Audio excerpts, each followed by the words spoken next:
and create kind of an entryway for that beach, which we think would be really nice. And again, the idea with the parking was going to be, go back here. So what the other thing that we were trying to do is to look at the project into different zones. So basically, this diagram that you see on your screen, and I'll blow that up just a little bit here.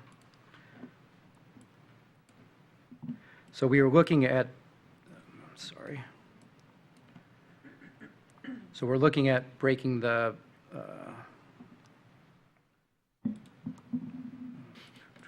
okay, so here's the parking diagram, breaking the parking into multiple zones. So we had the red area being the senior center parking, which is about 37 spots.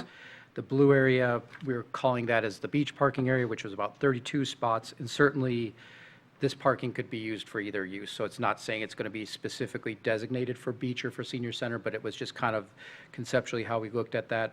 And then the existing right-of-way where there's some things happening in Barlow, we're also counting the spots that are there, which was a total of 19 spots. The net gain from where we were to where we are now is,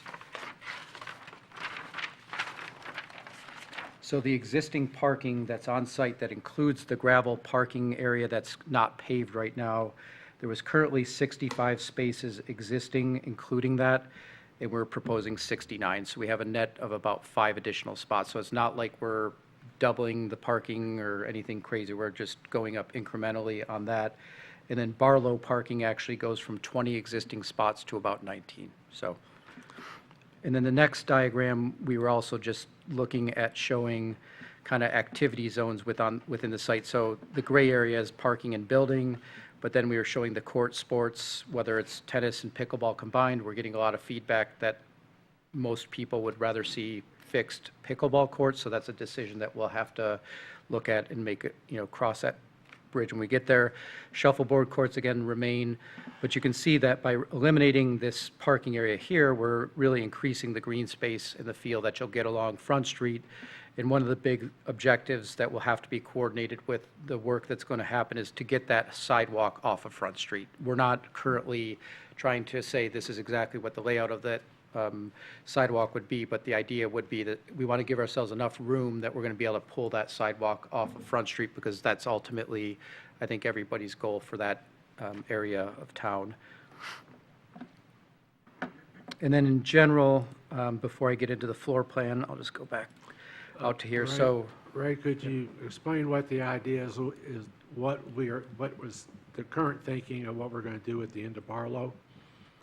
The end of Barlow is not part of our site, but what we're looking at doing is expanding the amount of green space that happens there. So right now you can see in this drawing, there's a little bit of paved area that's happening here. The dumpsters for the senior center currently actually live in that Barlow right-of-way. So what we're proposing to do is bring the dumpsters back onto the senior center property, but then the idea would be is to remove some of this paving that you're seeing here and really expand the green space on that Barlow right-of-way by virtue of how we're reconfiguring this parking lot. We also think it's a much more efficient layout of parking and circulation on the site. There's been comments from staff about it's a little bit dangerous the way it's set up right now. It's kind of just not as efficient as it could be, but more importantly, the idea was to bring in as much green space as we can, including the end of Barlow. So that will really, again, fundamentally, we're trying to make this park feel extend all the way to the waterfront and change kind of the dynamic of the site in a positive way. So, and then the exterior of the building, you have images in there, but what we're looking at doing is using a lot of masonry, which is going to be a low maintenance situation that will ultimately be the best thing we can do from a maintenance standpoint. But of course, there's going to be cost implications with that. So we could look at other materials on the exterior, but we think that masonry is the right approach, the most durable. Tremendous amount of windows throughout the building that will bring natural light both from the south side in. We have this kind of cupola feature that we'd like to bring some natural light into the middle of the building with, and then around the perimeter. Got to get through the trees here.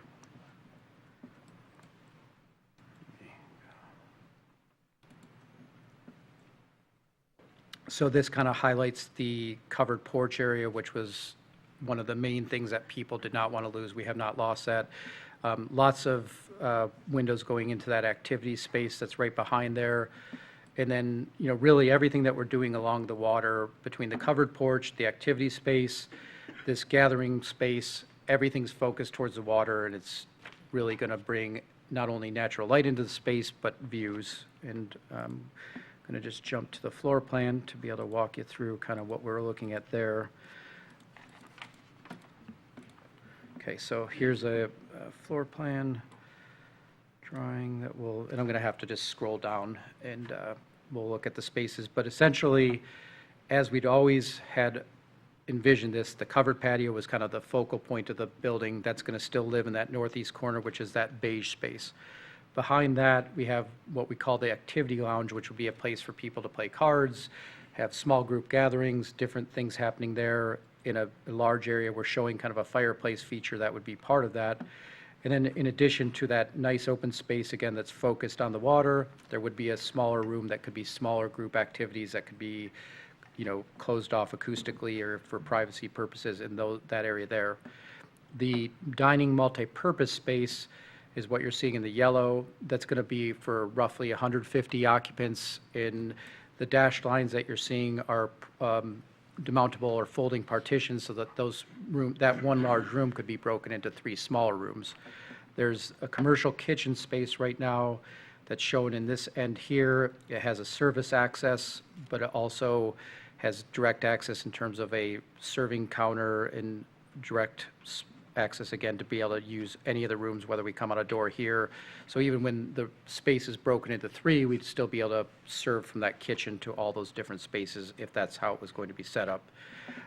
One of the things that we tried to do is to create down in this lower portion of the building here, we looked at having either a coiling partition or some kind of sliding doors that would be able to shut the building off. So even after hours, if we envision different kinds of activities or other community groups having the opportunity to use the building, whether it was to generate funds for the senior operations or otherwise, you could close off portions of the building. So we've thought about, how this thing would live even after hours, multi-functions.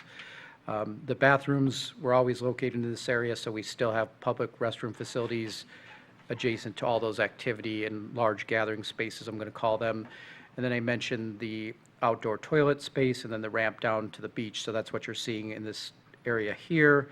We also added a little bit of covered roof area. So say there was rain, inclement weather, people needed to get off the beach. We have an opportunity to create a little space for people to take shelter between the parking lot and the beach, utilizing those overhangs of the building.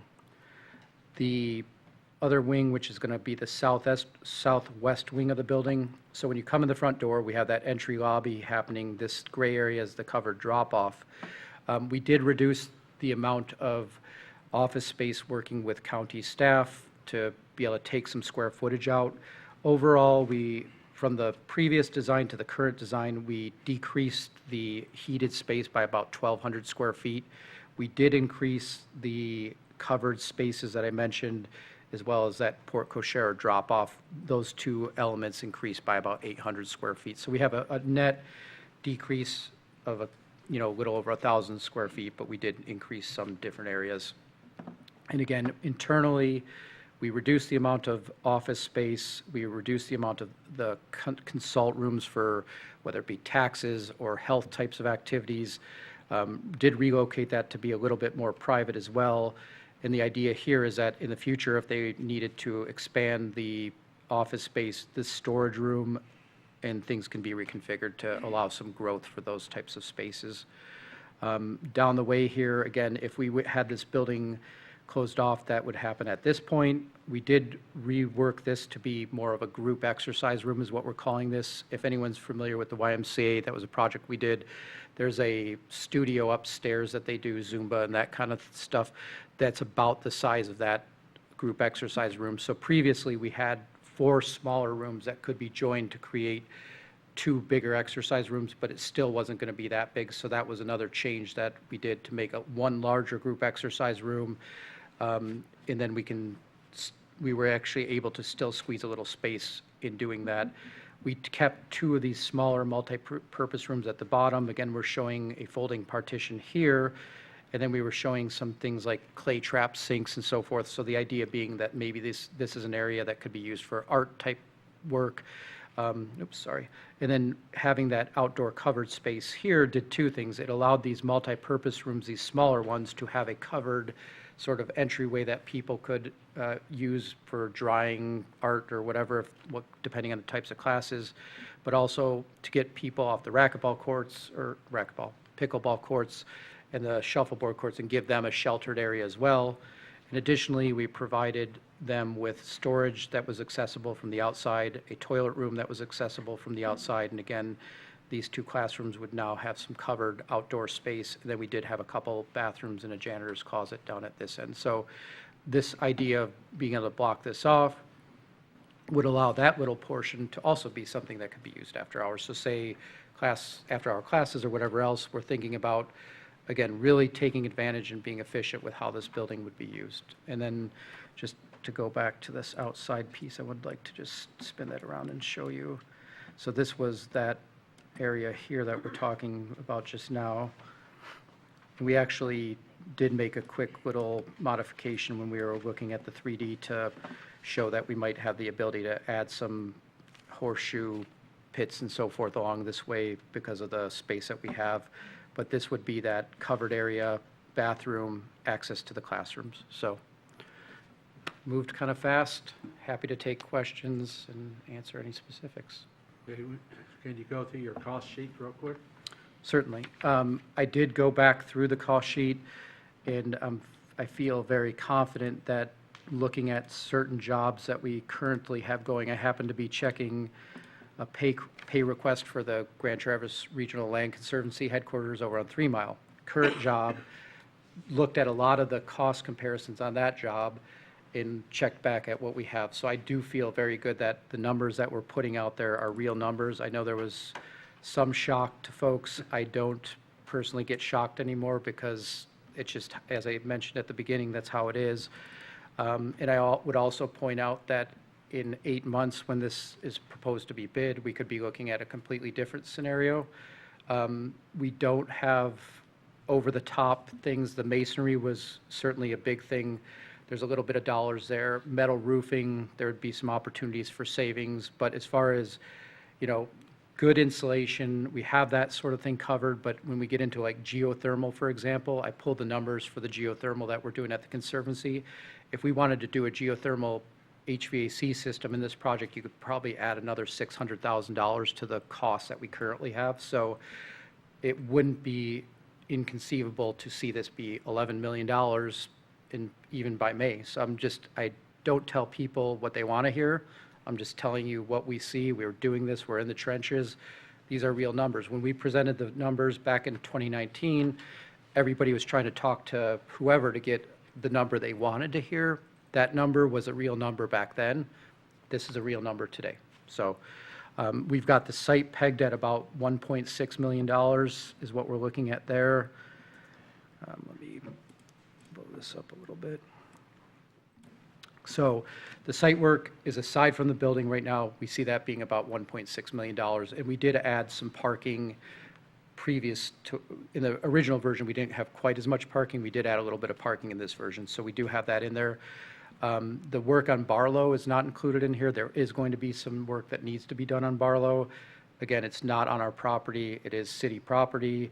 So we'll have to work out as to how that gets done. Certainly, economies of scale, whether mobilized and doing the work here, it makes sense that they do the modifications that we're talking about on Barlow to happen. And I do also know that some of the MDOT work that's going to occur on Front Street, I believe that they have some subsurface drainage that's going in the Barlow right away. So we're looking at opportunities of how do we take advantage of possibly piggybacking onto that work. So some of those details we have to look at.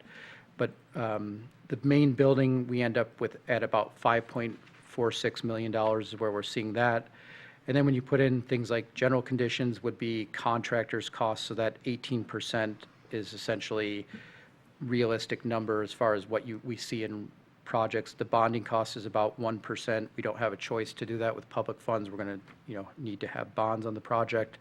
So the 3% design contingency is essentially just, right now, what we're working off is a 3D model and a floor plan and a site plan. We have not done detailed drawings. We have done a detailed estimate.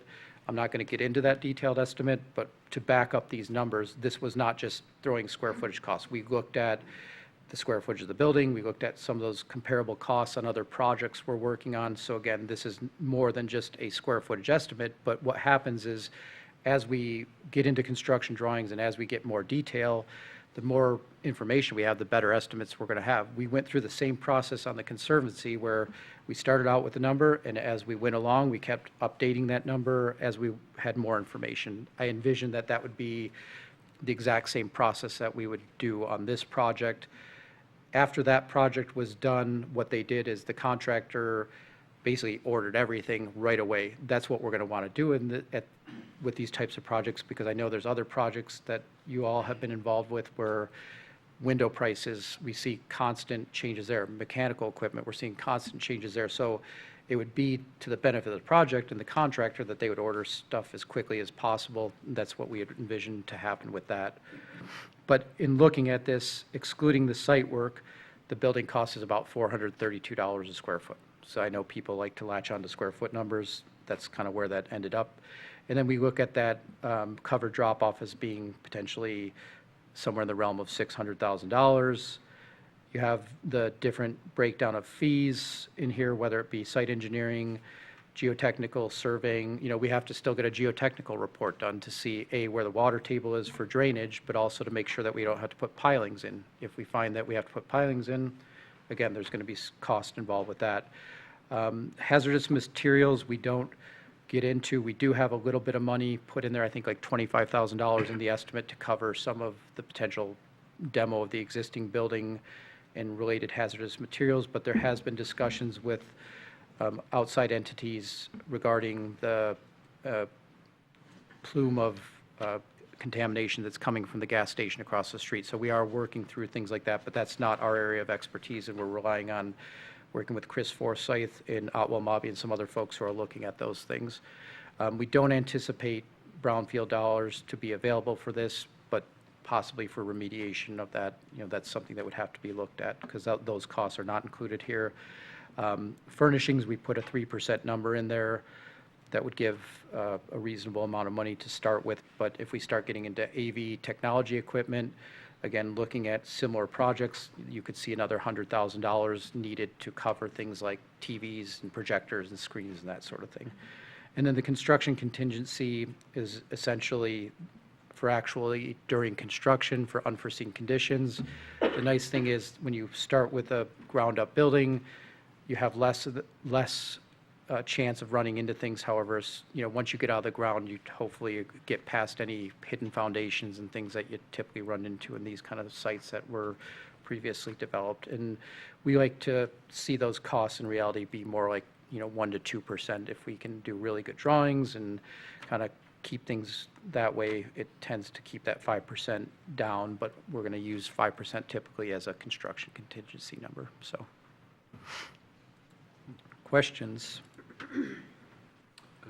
Another spot up in the very beginning on there. I met with the team right in July, and the one thing I requested was let's get this all up to date and know where we are today. But the other one was to kind of give us a draft of how are we going to move this forward? What are the possible steps? And if the train runs on time, there's no derailment or anything like that, you can see there's a lot of things that's got to happen between A and B. And if it all happens, it comes to pass, then construction could possibly start as early as next August. Don't know. You can hear a lot of things that could happen. One thing that is out there under, like where it says October 1st, State of Michigan fiscal year, that $7 million doesn't appear anywhere until October 1st. That's when the state's budget year begins.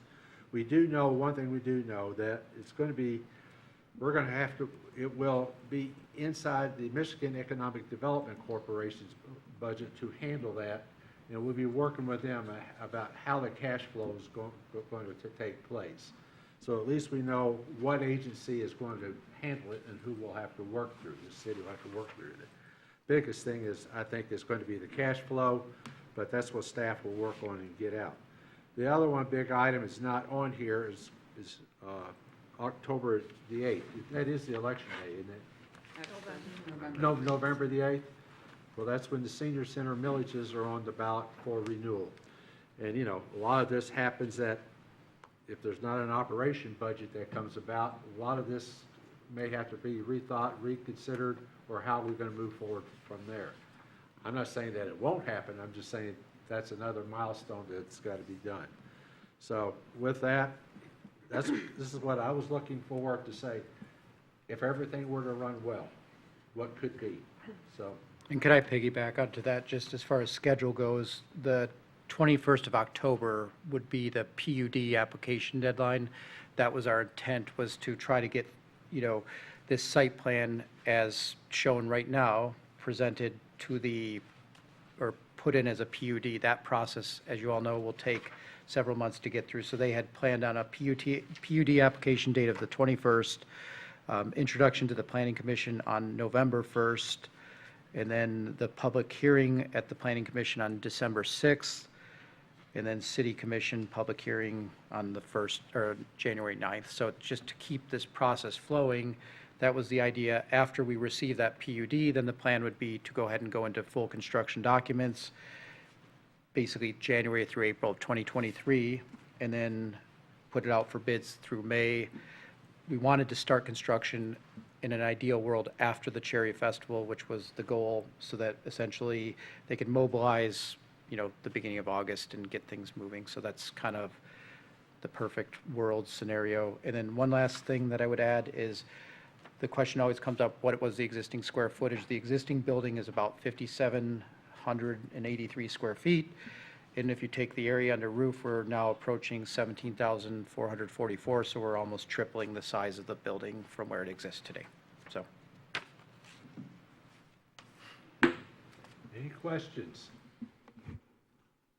Yes, it's on a more minor element of the plan compared to how we're funding it.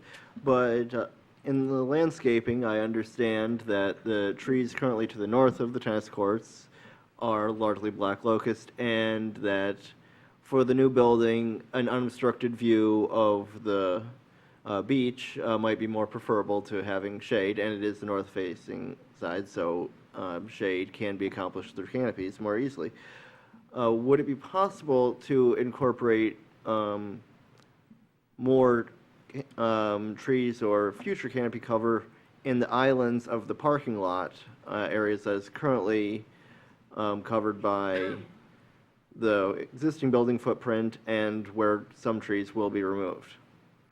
Yes, so the porch, where those, you are correct that those are primarily black locusts that are occurring by the tennis courts right now. So those would be removed, and the porch kind of replaces that shady area that was there. So that's a good thing.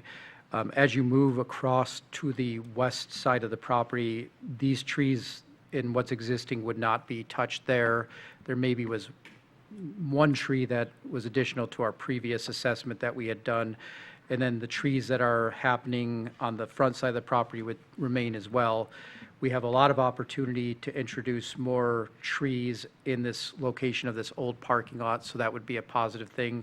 And then to your point, we would certainly be adding some as required by the city zoning ordinance, but also on our own volition to get some more tree cover in those kind of island areas. Yes, because I'm just seeing a larger parking lot could, especially on a hot summer day, be uncomfortably unshaded for some of our elderly residents. And one of the ideas, you know, the question of solar came up. So this is a very tree, so. Is this, really quick, can I ask a follow-up question to that? Let me ask a question. So you are aware of the city's ordinance that any parking like this has to have trees put in through there? So Correct. The final plans, you will show all that. The PUD would show all that landscaping. Right now, you know, we can show generically trees on our site, but this 3D gets bogged down, so we didn't show them. But we absolutely are aware and would be complying with the city zoning ordinance. So. Tree fund. Amy, go ahead. Yeah, so one of the questions I had, and this is actually kind of more for staff and as this is a mishmash of jurisdictions, and I'm not sure how this would fall, but are we investigating how the IRA, the Inflation Reduction Act, we might be able to do some of these things you mentioned? Mr. Kendra mentioned that if we do certain elements, it might cost $600,000 more or other things, but as we're having these conversations about the elements that might be in there, are we also looking at using greener elements or, more energy efficient, et cetera, that if this might actually even help us to do that, we might actually pay less by doing that? Is that something that we're looking at as we're planning these out? We're always going to try to incorporate green elements into projects. So things like better insulation, thermal breaks, and that sort of thing, we'd already planned that in, and that's included in our kind of cost estimate. The lighting will be certainly all LED lighting. We'll look at opportunities for shedding some of the loads and so forth as part of what we're doing.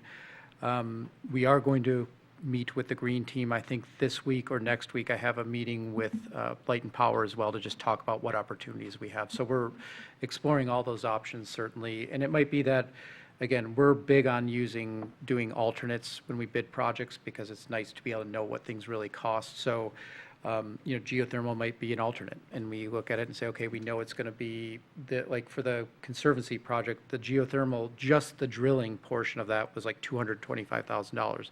Not for equipment, to drill geothermal wells, $225,000. So there's a big cost in some of this stuff.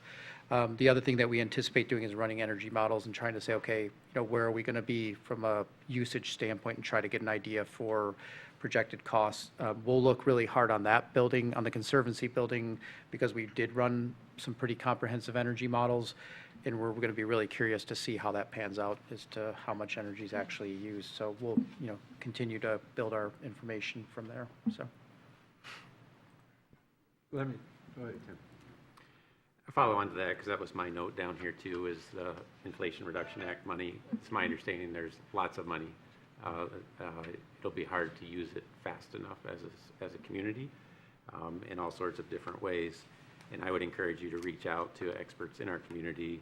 And I'm glad to hear you already have a planned meeting with TCL&P, because there are opportunities there for collaboration, pilot project potentially.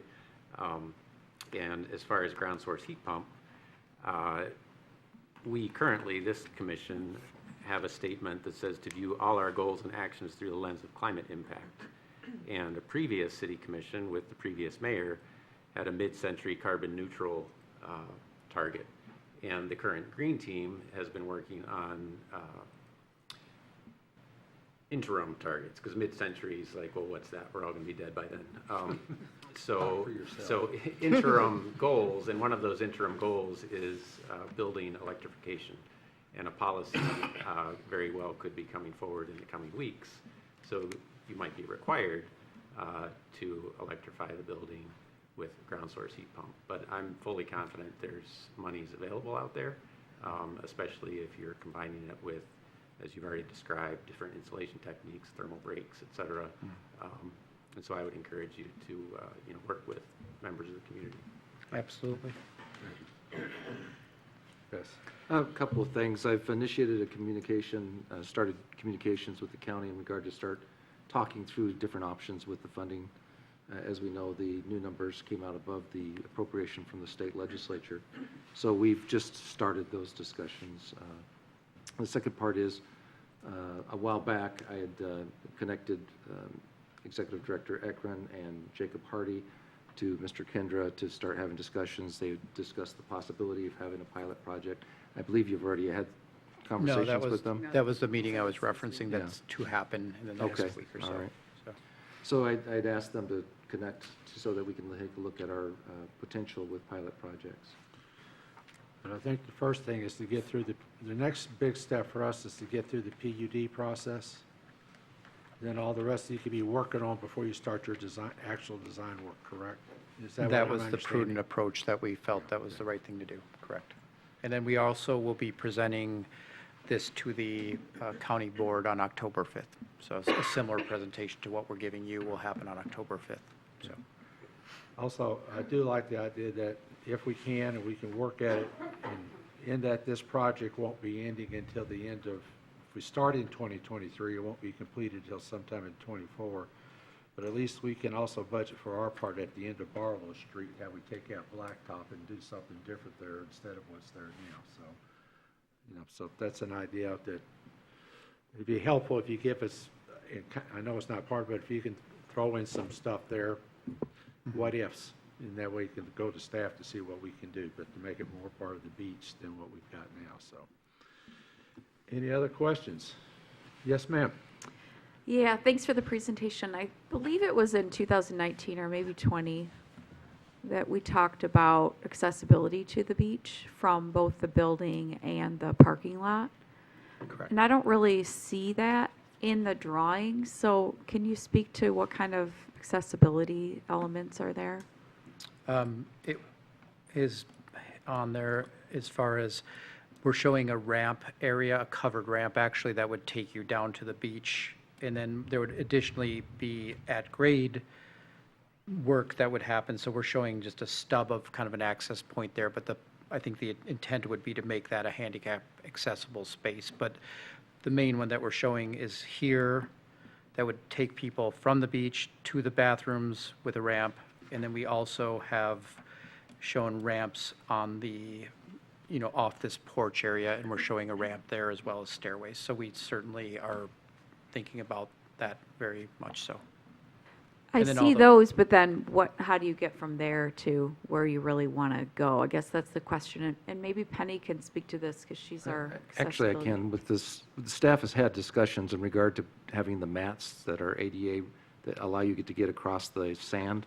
So we've had those discussions, but that's more at the staff level through the Parks and Rec and Department of Public Services. Okay, so those costs would be on top of this as well, through the parks. Yeah, but that can happen through our general fund budget, because I know they have that down at East Bay Park. There's a ramp that goes down there, and then there's a kind of a platform they've built out a little bit for that, so seems to work pretty good. Okay, so we'll just trust that that'll come through the parks budget or some other aspect at that time? Okay. The other comment I wanted to make is I serve on the Rec Authority, and we just purchased some solar-powered lights for our new parking areas. And maybe something to consider for this project as well. They were approved by a kind of a dark sky specialist, and the recommendation came to us through Sarna Saltzman From with Seeds? several years ago. So she did the original groundwork through her group, so she would have the specific information on those, but I would encourage you to look into those as a possible source for the parking lot lighting. Sure. No, We'll that get to that. sounds very worthwhile. If he's meeting with the green team, as you know, he's meeting with Sarna also. Right, but I mean, that would be a very Yeah. specific ask, I think, that should come from that. And then, maybe this is more of a question for Marty, but where are we with the brownfield piece related to the old gas station, and what kind of funding might be available for some of the remediation? Right, we did follow up with that, and we just got a response back in recent weeks that that's really not going to be an option to have brownfield monies play into this. Wouldn't work with timing as well as the funding sources. But there is some environmental work that needs to be done because of that plume, but the brownfield funding wouldn't cover that? Or is that? Not for this specific project, no. For remediation, there may be a possibility to do some of that later. And I was not part of that meeting, but we do have Mr. Chris Forsyth here from the county, and I believe he was. Good evening, everybody. Yeah, to answer the question, that Outwell Mobby was engaged to do phase 1, phase 2 environmental assessment. Through that process, they did soil samples. They did find that petroleum is located on the site, that petroleum migrated across the street from the former gas station. A liable party has been identified. So under Michigan law, we have to first look to the liable party to do any remediation measures. That is being investigated by Eagle. So Eagle staff right now is trying to work with that liable party to come up with vapor intrusion barrier type ways to handle the petroleum that's on the site. So at this point, it's still under investigation. The good news is we've identified a liable party. We just don't know yet what the remediation will be and what the cost will be, and we can't rely on brownfield funding at this point. Could be an option down the road, but at this point, we just can't say it's an option. So it's a possibility that the remediation would take place after the construction of the building, and that maybe brownfield funding could be available for when the TART trail goes through? Is that what we're looking at? I don't know the answers to those questions. I appreciate the ideas, but I don't know the answers.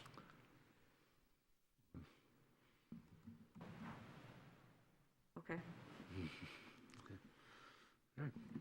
Any other questions on this project? Ray, thank you for your efforts. I thank also the county staff, city staff, and everybody for continuing to work on this. I want to open it for any public comment that anyone wants to bring to this, but not hearing anything different. We're going to stick with the game plan that we have at this point. We have heard the concerns, and we saw the letter that came as it relates to pickleball courts, but talking with Jim, all this was talked about. Everyone had a time to be at the table 2 years ago, and trying to start changing things at this point is going to get a little tougher. So, Jim, you want to address that or anything, or you just want to leave it alone? Did I do it enough? Jim, I never knew you not to have an opportunity. And I'll just I know you know the rules for public comment, Jim, but just for everyone tonight, please state your name and address, indicate if you're a city resident, non-city resident, or a city business owner. We've got a 3-minute time allotment. When your time has elapsed, a timer will beep. And finally, we ask that all language be respectful to everyone. Thanks. I'm Jim Crothers. I'm a city resident at 218 West 11th Street, and I'm also the chair of the Friends of the Senior Center Group. I just want to say that the Friends are very excited about this project and moving it forward sooner than later. We've been ready to do this 3 years ago, so I think you are well aware of that. So whatever we can do to help, we're going to be meeting, I think, here in a few weeks to talk about what the Friends can do to contribute to this. We've talked about doing fundraisers for rocking chairs on the porch or other amenities that we might need. But whatever it takes, the Friends are on board with this. So please let us know. And we worked, as Richard said, long and hard 3 years ago with the charrettes at the Senior Center, with all the seniors, a lot of public opportunity to come forward. And we wanted to include all user groups that include tennis, pickleball. And this was the most efficient design to add a newer, larger building to the site, while it was previously mentioned to open up the view shed from the road, while trying to keep as many of the trees as we can, while keeping the historic shuffleboard courts and including tennis and pickleball courts. So I'm of the impression that we should move forward with the plan as we are working towards, moving this forward to the Planning Commission and getting the approvals as is. There'll still be discussion, as Richard said, about the pickleball courts, but and I think the plan shows just 2 courts, but I think that's expanded. Pickleball was 8 courts. 2 tennis, but 8 pickleball courts. There could be 8 pickleball courts there. So I think it's a good plan, and it's a lot of people put their time and energy into building it and are creating this. And I think in general, the seniors and the people in the neighborhood that use this park would like to see some action in moving it forward. So whatever we can do to make that work, please include us and let us know how we can help. So thank you. Thank you. Anyone else?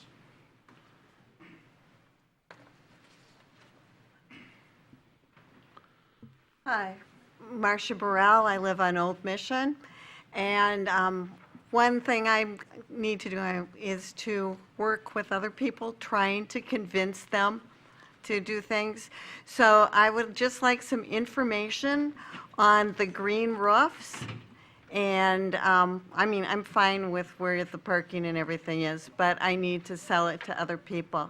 So any way that I can get more information, I would really appreciate it. Thank you. Okay. All right. Anyone else? Okay. Thank everybody for that one. All right, with that, we'll go to the next item. We'll have an overview of the natural hazard mitigation plan. Marty, would you introduce that for us? Yes, thank you, Honorable Mayor, City Commissioners. Under Michigan state law, depending on the size of the city as to who's responsible for emergency management, cities our size come under the purview of the Grand Traverse County Emergency Manager. And this evening, we have with us Greg Bird, who has been working on behalf of the city to help put together through the state and federal government an emergency management plan. So tonight, he's here to submit this to us and go over it and review it with us. Thanks, Marty. Good evening, everyone. Usually, if you see me up here, it's not usually good news, but tonight it is good news. And I am pleased to do this.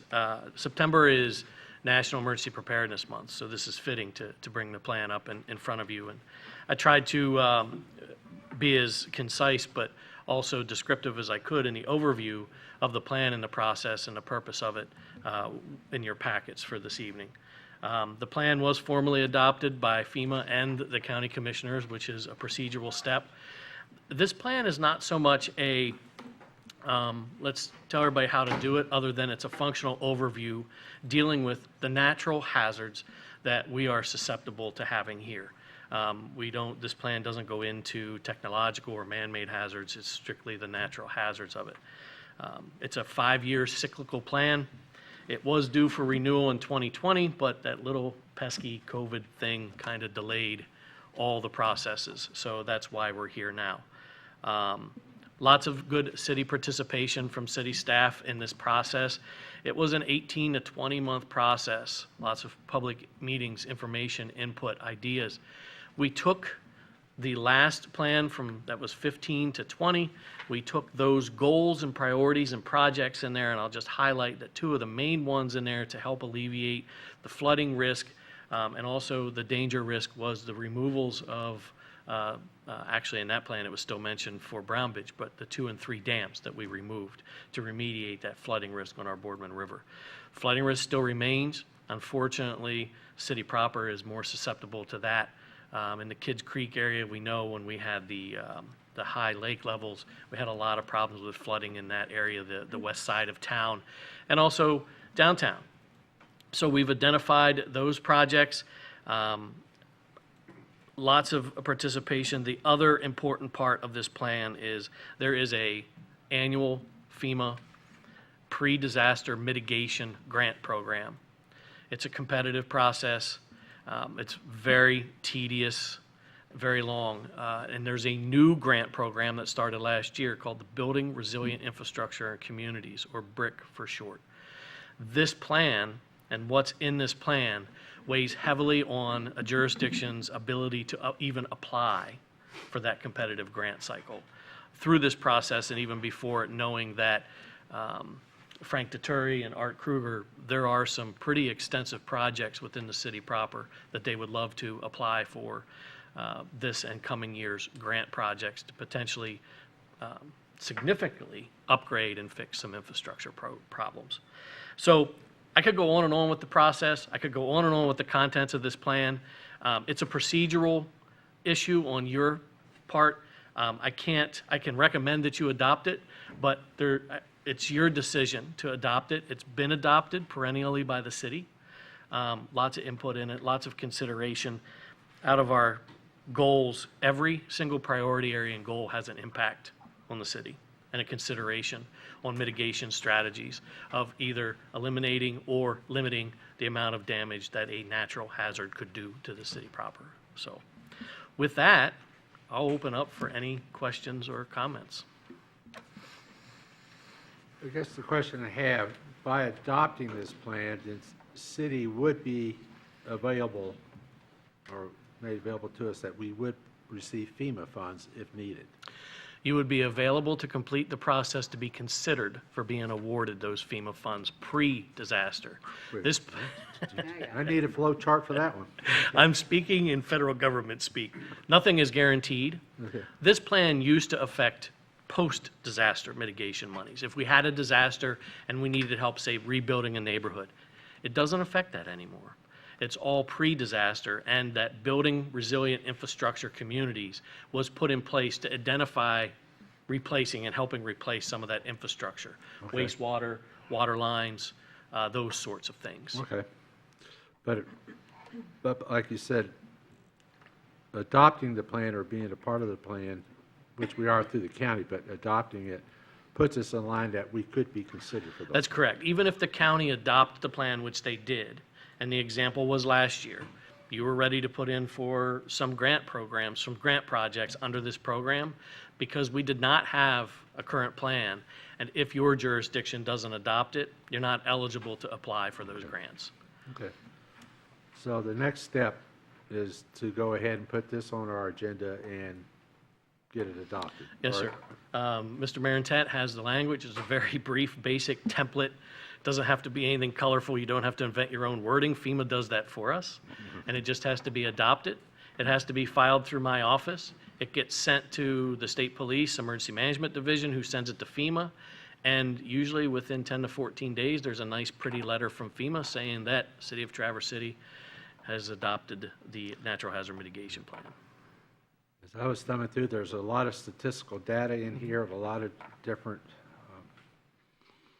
a lot of work went into getting all this put together. So, and I went through probably half of it, then I figured I had something else I needed to get done. There's a lot of stuff in here, so.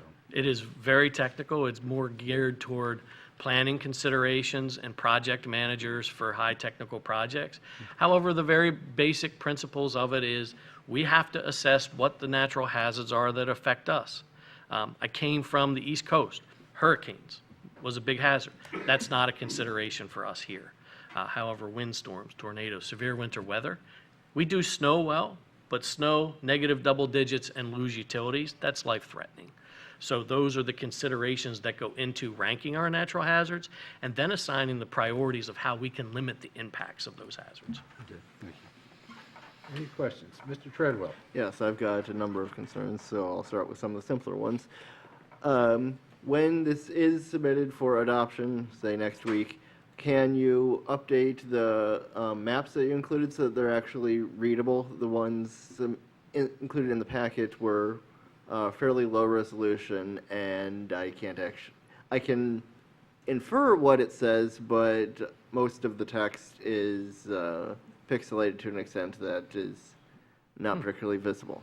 I don't think that was intentional, and I'm sure you have perfectly Nope. readable copies. Well, to tell you the truth, I mean, I lived within it, so I didn't try and zoom in. I do know that in order to make the presentation or the plan, because it's like 20 megabytes or 20 gigabytes, I made it a small version. However, I might be able to get the maps standalone Yeah, and present that's them. all I'm asking, to just get those specific county-wide maps, and it might have to be in a separate attachment. Is there certain maps that I can draw or, you know, get our contractor to, that you're interested in, or just all of them in general? It could be all of them, but looking at the issues particularly facing the city, we are, say, at less risk of wildfire, but we are at more risk of flooding, shoreline erosion, and other issues.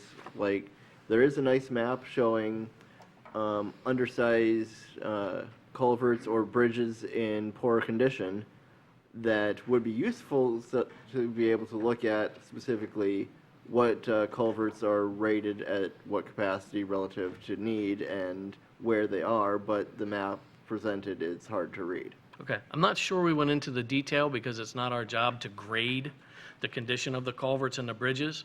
But what I can tell you within the mapping data is in the city of Traverse City, Kids Creek and the Boardman River, as well as anything that borders East Bay and West Bay, there's your shoreline erosion, there's your shoreline flooding, and then your riverine flooding. I can't exactly, due to inability to read the maps, say what the criteria are, but I can realize that, say, for bridges or culverts, there are at least 4 different color code categories that, Okay. in my experience with some of the culverts or bridges in question, align with, say, deteriorated quality or undercapacity. Okay, I'll see what I can come up with and pass it on. And another thing, I understand, based on the no recorded events since 1950, why Saches were removed from the potential risk assessment. I would not agree that they that the risk is not there, especially if we are looking at potentially more extreme scenarios under high water environments, in which case it might not have to be a 5 to 8 foot sage, such as Manistee experienced several years ago, that would cause damage, but a 2 foot sage, which our region has experienced, and at lower water levels would be inconsequential, aside from maybe some boats get jostled at their moorings. But at high water levels, that could be much more of an issue. We had extensive conversations in reference to lake level flooding, high lakes, even back in the period of time before we were redoing the plan with the high lake levels. It's a Pandora's box. FEMA simply does not recognize it as a disaster. We can't declare it a disaster. We can't ask for hazard mitigation money for it.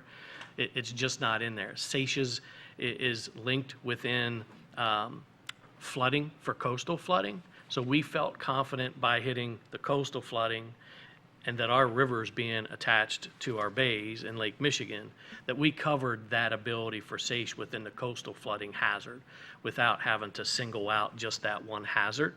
The other thing too is some of them just simply link far enough down based upon what the National Weather Service and the scientists tell us that they don't make the rankings above the other more common to happen.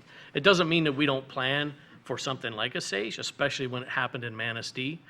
But I feel confident within our operations plans that we have that risk covered under coastal flooding. And the map presented for Hazrot Beach area in Old Mission, which I could read, did suggest, even though it didn't explicitly say that this is a SACE scenario, the sort of meteorological scenario that could have involved a SACE, and that's why the hazard line is drawn as far back as it is.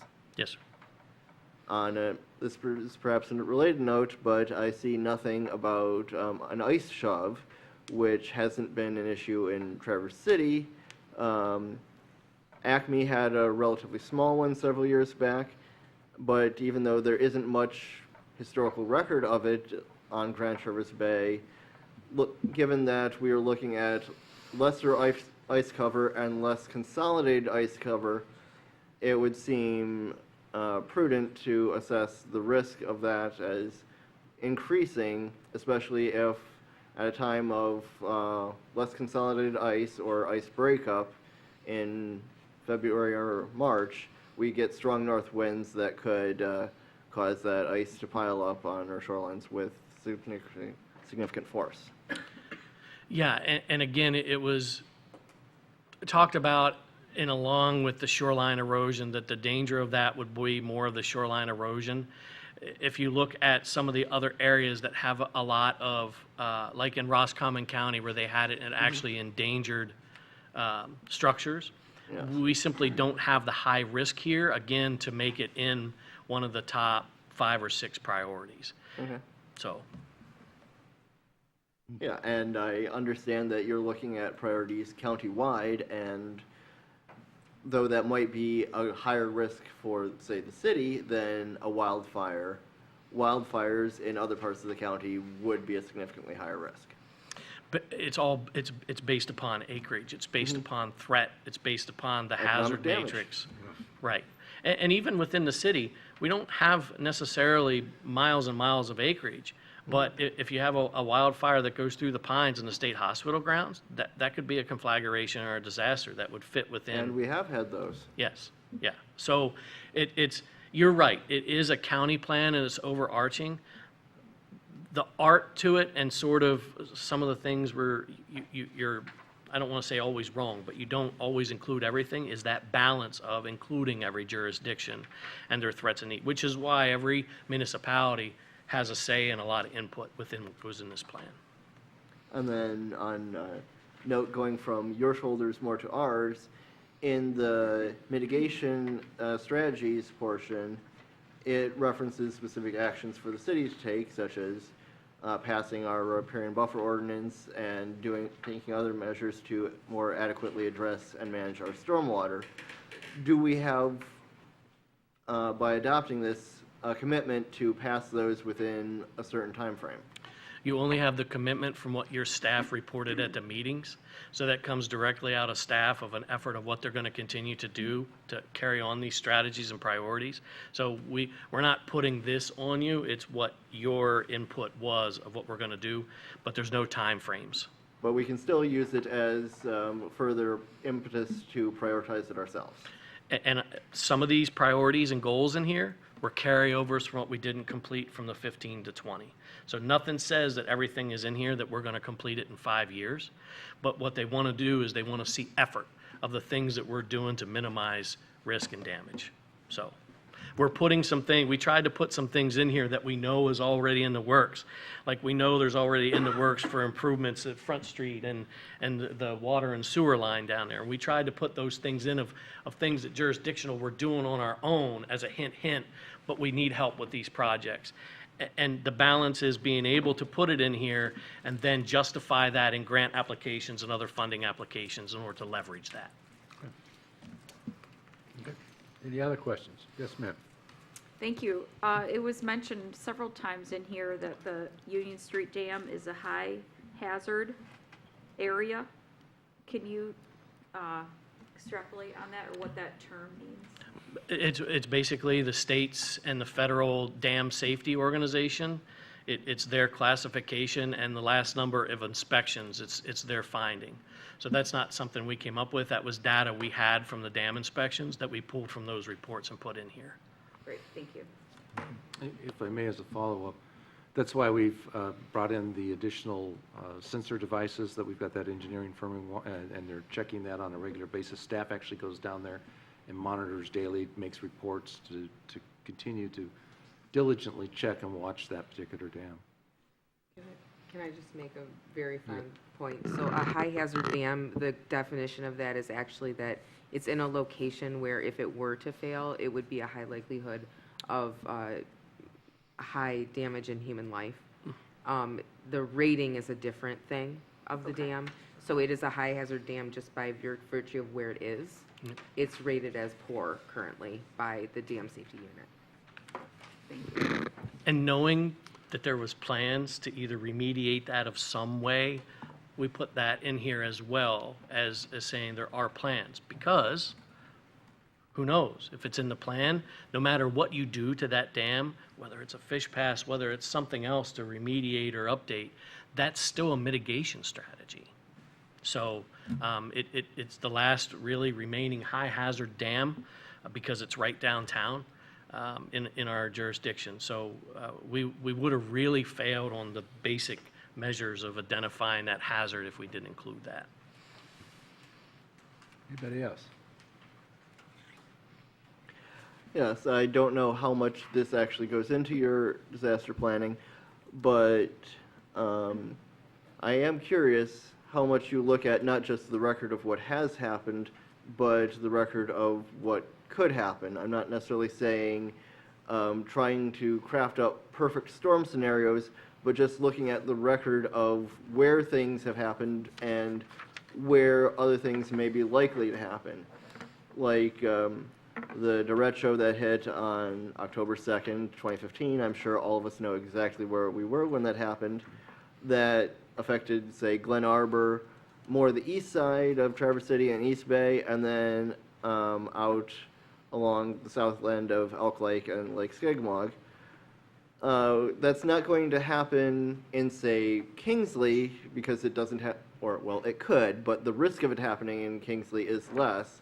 But the risk of it happening in Interlochen might be higher just because you also have large inland bodies of water that create large fetches and could allow, much as that storm did when it went from Glen Arbor to Traverse City, it slowed down over, say, Cedar, Maple City area and Greilicville, but then picked up speed as it crossed the Grand Traverse Bay again. Yes, sir. Very familiar. That was the beginning of a very long 42-day period for me in that. You hit on the very root of what my job is.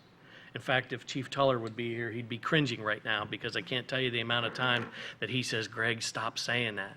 My job is to what if every scenario, and my job is to think up the absolute most total catastrophic thing that can happen in our jurisdiction, plan for it, train for it, and exercise for it to happen. And if we are prepared that way, and I'm very confident of the team that we have in the city and the county, we prepare for the very worst stuff that can happen, we can handle the stuff in between. In 2015, I was 2 years here, but I wasn't inexperienced in this job. I had a lot of experience starting with Hurricane Katrina.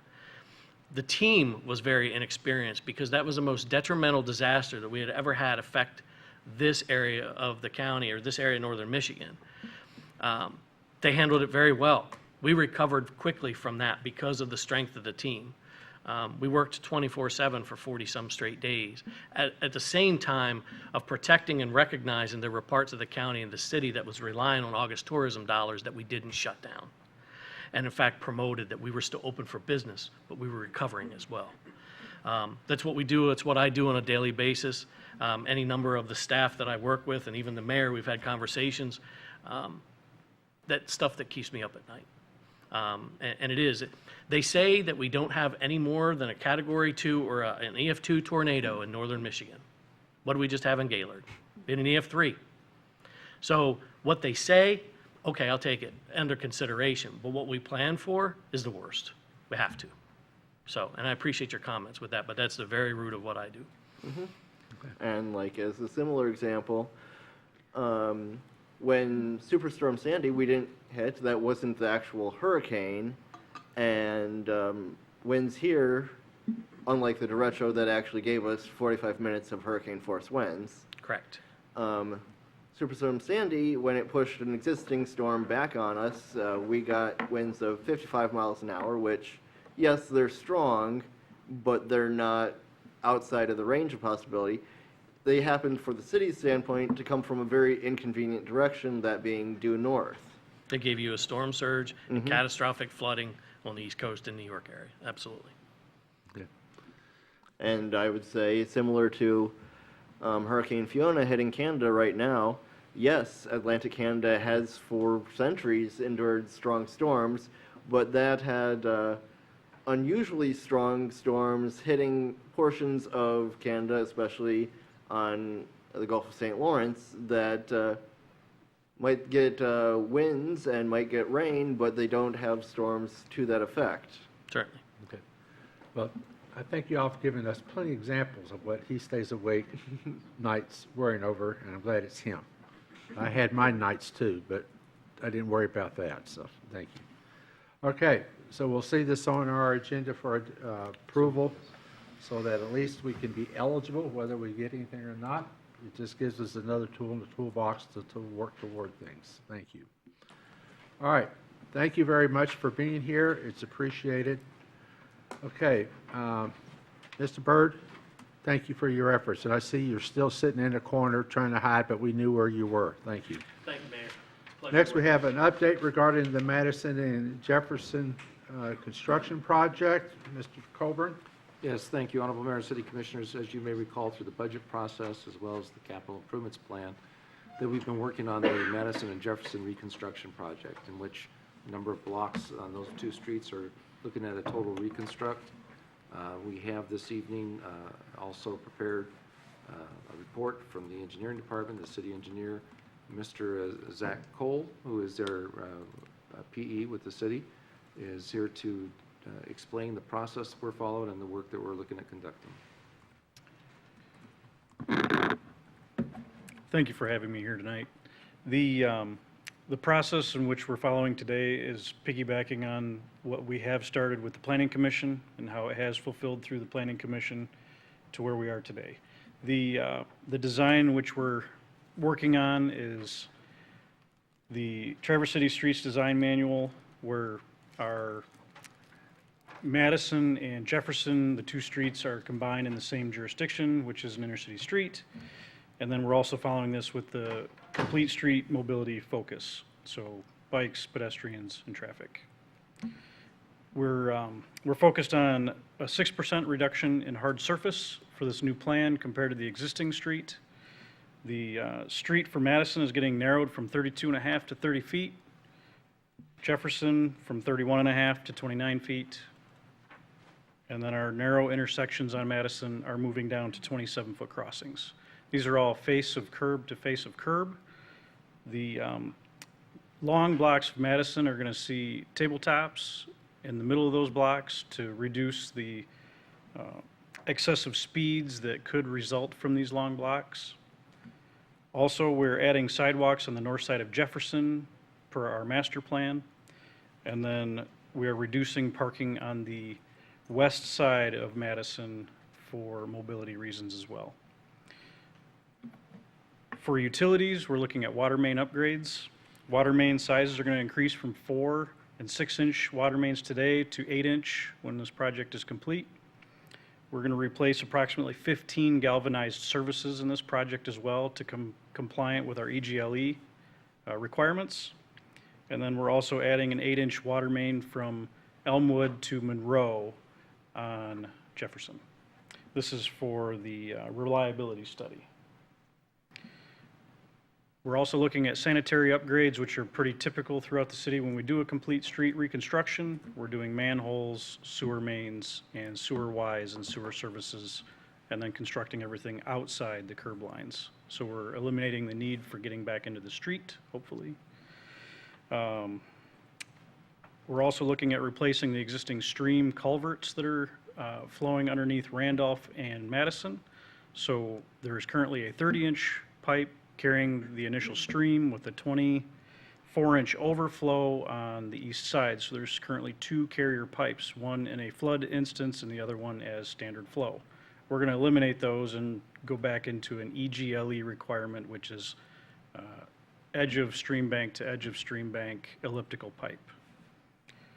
Also, for stormwater upgrades, we're looking at 5 bioswales throughout the project. Those will be located on the east side of Madison. We're looking at 13 leaching basins for water infiltration, 3 dry wells, 600 lineal feet of infiltration trench in the 400 block of Madison, as well as the Traverse City outlet covers, which are pretty standard in our process. The stormwater design, we've designed all of our stormwater products to hold 75% of our storm events, which equates to about a 1/4 inch of rainfall, which is very typical for around here. We also had a consultant provide geotechnical reports on this site, which show that we have sand down to about 20 feet, which allows us to infiltrate and get rid of a lot of water very readily.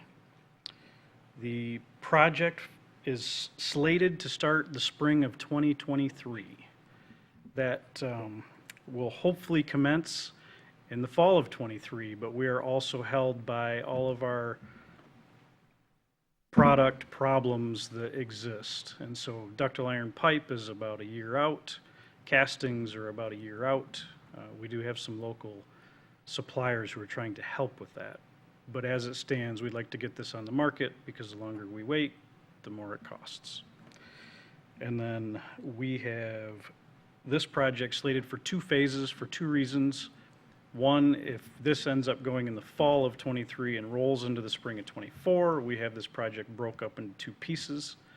And then also for detour and mobility reasons, so that we can get people from Inkatchee and Wayne and Randolph around the project as needed. I also have some folks in the audience who are residents of the area and also a part of the Slab Town Neighborhood Association. And if you guys have any questions, I'd be glad to answer them. I'll be glad to hear from the Slabtown Association. I know you've had numerous meetings, if you'd like to give your input.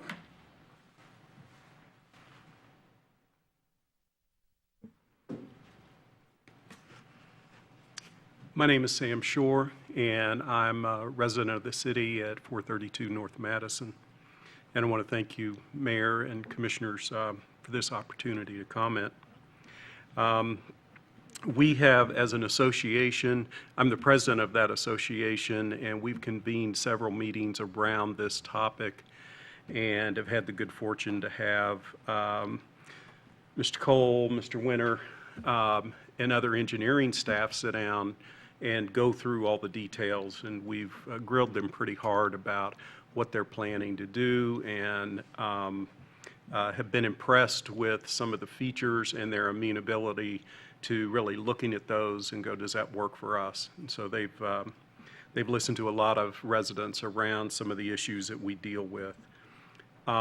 As an association, after many meetings, we are in support of this project as it's designed and would like to see it move ahead without any unnecessary or avoidable delay. We understand there are practical issues that may happen, but we think that the issues have been addressed sufficiently for us to feel good about it moving forward. We really are in favor of the features that will help manage stormwater and protect our bay as well as our homes. And some of us are really anxious to have our utilities upgraded to a level that we don't get backups into sewage into basements, and that we don't have the risk of lead exposure by getting rid of some of those galvanized pipes that do remain. So anyway, I just want you to know that we're excited about the project. We want to see it move forward, and we intend to stay highly engaged with folks to see that the implementation comes through in a way that works for the neighborhood and for the residents. And we have a history of getting together and working out issues, and we're happy to do that with both contractors and staff as it goes along, because we know things don't always go as you plan, but we understand that. We're ready to grit our teeth and get through the dusty days of construction. Okay. Thank you very much. Thank you. And I'm assuming we'll see Mr. Cerny next week? Yes. Okay, thank you. Honorable Mayor, if I may. Hang on. I was going to turn this over to the commissioners, see if they had any questions. There's a pertinent point that came up. Okay, go ahead. We've recently received information from Eagle as we've applied for the state revolving fund. Every year we have to reapply, and we've been noticed that we were not funded this cycle of this upcoming project. And so we've been working with staff in regard to how to fund this, and we believe we've identified a way to do so, which would include utilization of some of the funds that we have on hand, as well as what we raise. Keep in mind, as he mentioned, this is a project in 23 and 24, that this will influence. As we look at the broader picture, we'll bring to you recommendations in regard to if there's any rate increase. This last year, we had a 6% for sanitary, 0% for drinking water. But I wanted to make sure that you were aware that for this upcoming cycle that we've just received information from the SRF and Eagle that we were not approved by that. So we asked the question, what's different from the current year? In the current year, there was about $600 million worth of requests. The year that this was to be in for the upcoming year was over $1 billion. And so the broader picture of competition was that we didn't get funded for this cycle. Okay. Okay. Any questions from the city, from staff? Yes, Mr. Treadwell. Yes, I appreciate the considerations you have made and inclusion of multiple means of handling stormwater. And you say that it covers 75% of rainfall events. I would like to, if you have them offhand, you probably don't, but included in a later packet, some information about the capacity, so that it's not just how much rain it can handle, but how quickly that rain is falling. Yeah, I think we could include that. Thank you. And for example, or for another point, the creek that's being rerouted into a pipe, I appreciate that you're going to an elliptical pipe like Eagle recommends for this sort of scenario. Would that pipe be something that could be considered fish-friendly, considering that there have, historically, I don't know how stable the population is, been brook trout upstream from here? Yeah, I mean, there's brook trout all the way through there. I remember when we did Randolph Street under Spruce, this exact same creek, there's brook trout in those catch basins.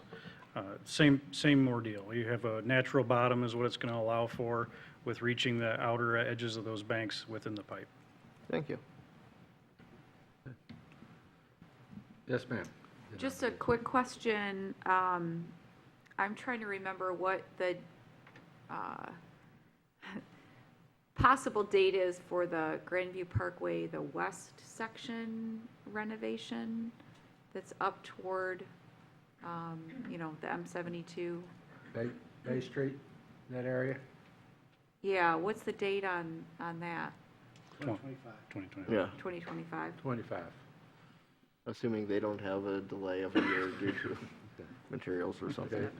Did you have a follow-up with that, or just curious? Well, just looking at contingency plans, if this gets pushed out toward that date, If this works right, this would be done before that takes place. Yes. Not saying that, Once again, if the train runs on time and the conductor and the engineer work together well.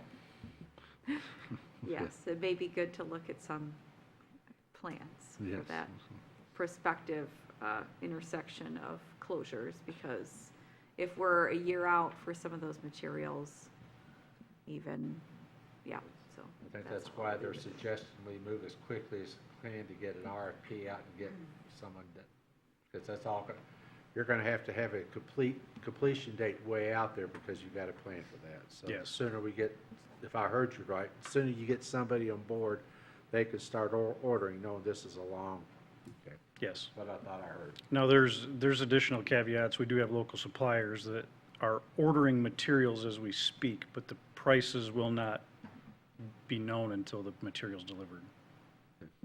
It's very different. This is not typical.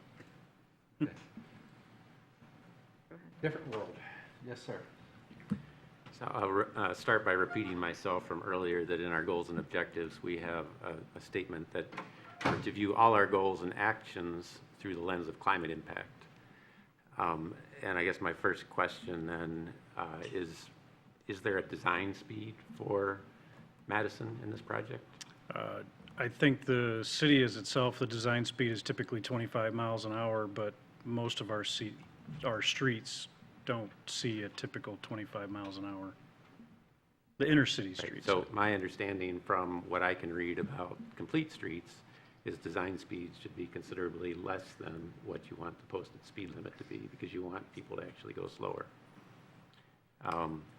Is there any, well, I know there's reasons, but we have streets in the city that we've rebuilt, I'm sharing this way, at 27-foot width, which is considerably narrower than 30 feet. It might not sound like much as far as the pavement, but when we're talking about stormwater, and we're talking about tree lawns and space for infiltration and treating our stormwater on site, it is significant.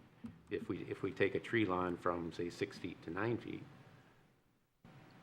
that's a 50% increase. We can look at it the other way, you say, oh, 30 feet down to 27, well, that's just in the weeds, let's not bother. And they exist. Elmwood is 27 feet. We have bulb-out crossings that we just built as a city around Central Grade School that have 24-foot crossings. And there's no reason why we shouldn't do that. I mean, if 27 is good, 24 is better if we're trying to look at complete streets and pedestrian safety. There's no reason why we shouldn't have sidewalks on both sides. And that is a complete street, is when you have sidewalks on both sides. We fought that for more than a decade here at the City Commission. And there's no reason not to have parking on both sides, because that's traffic calming. We're after slower vehicles through our neighborhoods. Back to a question that I have. It states in here in the memo, there's clay sewer leads will be replaced to eliminate I&I as well. Is that all the way up to the residences? No, it is not. That is to halfway between the face of the sidewalk and the back of curb. And that is And so typical. this isn't then for Oh, no. you, because I'm not pointing sorry. fingers at you, but to Marty, this is why we as a body have tried to press on creative ways to work with property owners on I&I. Here is a perfect opportunity, if we can get something in place, help 0% finance, on-bill finance, whatever it might be, while it's open up, get PVC all the way to the houses in all of, especially the 400 block on the west side of Madison. All of those yards end up underwater. So all of their pipes are providing excess water to our sewage treatment plant. Do you happen to know if in the 400 block of Madison on the west side, or I can't imagine they are, but are all of those homes slab construction? I don't think they are. I believe two of the folks that showed up, one of them filled in their basement in the last few years. So they filled it in with dirt. Became a slab. Correct. Okay, effectively. Yeah. But my question gets to, and again, it's not on the engineering department, it's us as a city. The reality is, some of those homes must have sump pumps, whether they have crawl spaces, basements, et cetera, because their yards are underwater, days like today that I've seen in the past. Right. They probably have sump pumps, but we as a city don't allow them to put that pumped water into either our storm sewer or our sanitary sewer. So they can put it in their yard, and then it can flow over the curb into the street. Or we can build something like is proposed here to catch that. But to me, again, it would make more sense if we acknowledged the reality of it, worked with the homeowners, and came up with an effective solution. This could be an effective solution, but if we didn't just pretend that they don't have, maybe they don't have sump pumps. They do have sump pumps.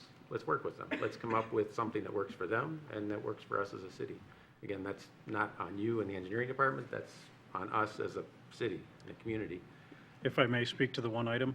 Sure. So Andy Smits, we got Andy Smits involved, I would say 4 months ago. He's willing to work with those homeowners. He's expressed interest with those homeowners. He's met with the group. And I believe that as long as there's interest from the homeowners, which I think the ball is, I would say started, but maybe not rolling very far, they do want to do something between that interface of the county and the city at that joining line right in their backyards. What is happening, I have no idea. It's kind of, that's his fun work. But as far as the city right-of-way, it is a passive connection. It's not an active connection for stormwater, just to kind of clear the air. We're not trying to direct discharge more than what we can infiltrate into the sand. Along those lines then, in the topic of the bigger picture, we have Fulton Street and Hillcrest, which feed into Jefferson. Again, it's not necessarily part of this project, but if we as a city could think bigger, it should be. There's a home on Hillcrest who all of the water off the front of their house goes onto their driveway, and all of that goes into the city right-of-way, so it's all stormwater that we as a community are then burdened with. To me, it's just tragedy of the commons. So again, if we could work with homeowners, at least start the conversations, and yes, if it becomes a drainage through the county, then property owners will be assessed for that. Maybe we should give them the heads up that that's the path we're hoping to go. Again, I'm just looking in this way, but it's for everybody. That that's the direction we hope to go, so that they likely will be charged in the future for their burden of stormwater they put on the community. Yeah. What else do I have here? I did share with the Stormwater Ad Hoc Committee my experience in visiting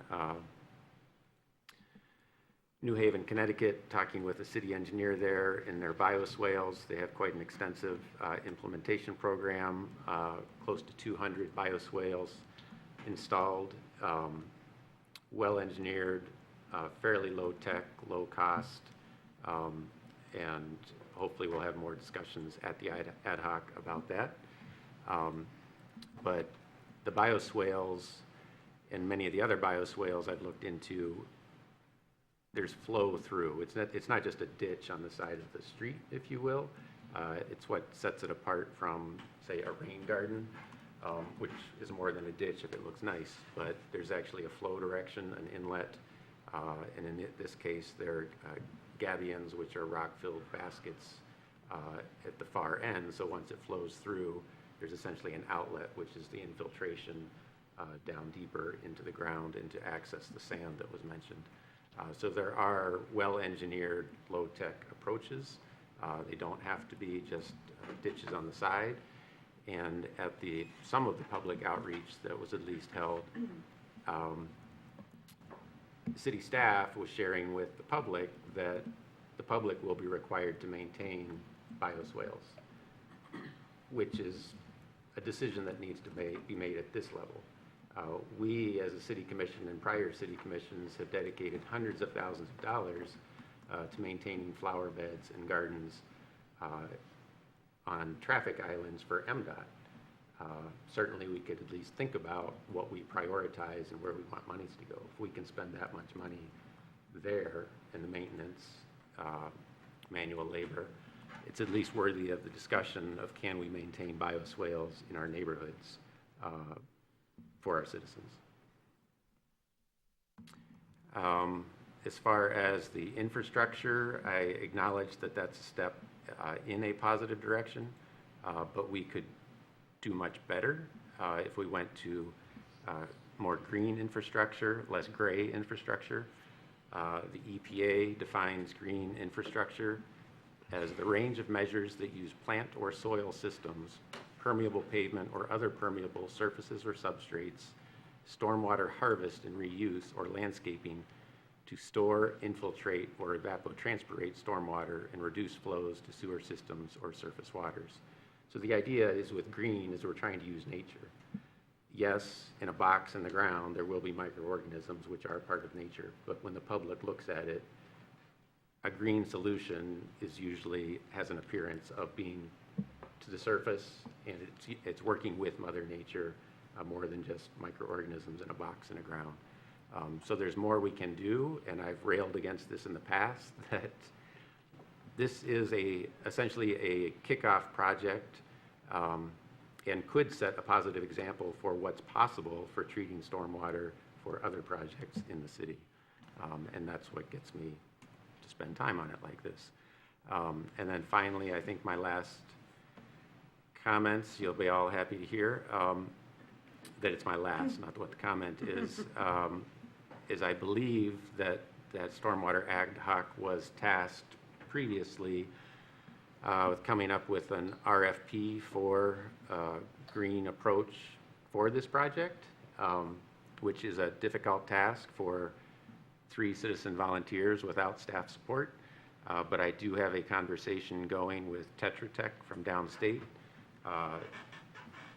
who would be hired to put together the RFP to go out, who would actually build it. But Tetra Tech would answer the question of who's going to write an RFP.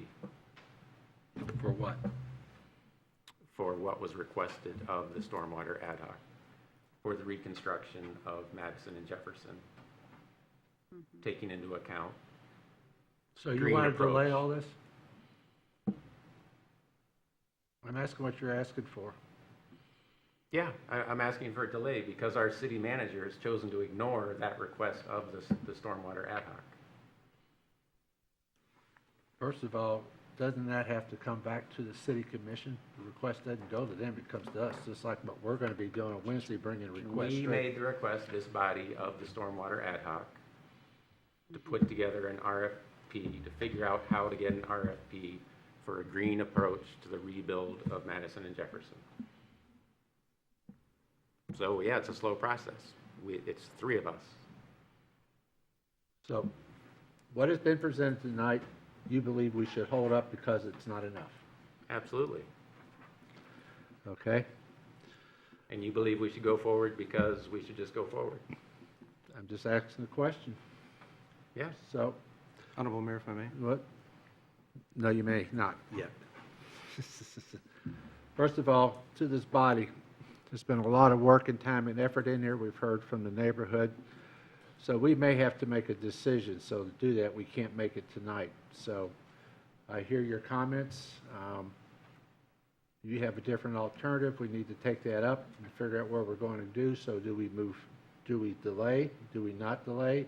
That's an official decision that this body needs to make, and then we're going to have to bring it to an ultimate decision. So I would recommend, you won't have time to put it on for next Monday night, but for the October 14th, whatever the second meeting of the month, let's put it out there and we'll just see where we want to go.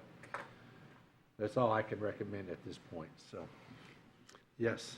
And several things are going on here. First of all, typically a request that would come to me would then be forwarded, not to me, but from the ad hoc, and I'm saying this also for the rest of the ad hoc, to the city commission. so that I'm directed by the city commission, not by a city commissioner. Right. Secondly, I wasn't directing you. The ad hoc needs to come up with something to bring back to the city commission, but we're working on our own without staff. secondly, in regard to the processes that we've communicated and now tonight delivered, is that the city staff was going to present to you, as per their job and per the city policy, current city policy, to you. And by the way, we took this extra step because actually, this is not typical. We brought this to you ahead of the schedule. It's usually brought to you after the planning commission and after a process. But we did this to vet this to you ahead of time because of these types of activities that are going on of micromanagement. So that being said, as you can see tonight, there was a multitude, 4 or 5 different techniques that are being used for the water and the delivery of water, storage of water. Can I ask you please to go over that list again? Yes, we have 5 separate bioswales, 13 different leaching basins, 3 dry wells, and then 600 feet of infiltration trench, plus outlet covers. All of these are considered best practices.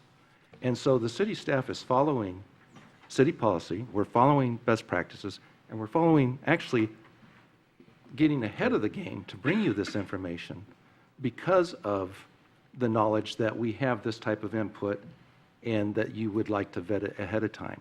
So we're bringing this ahead of the typical policy so that you have this information. Did you say this has been before the planning commission? Yes. And planning commission has okayed this? Approved. Yeah. Okay, they have. Okay. All right. I don't want to argue with them, but we have to make a decision. We don't get to do that tonight. So, Mr. Warner, I would be most appreciative, and you have design things you want to do. You can put them in a bullet point if you want to put that in a memo.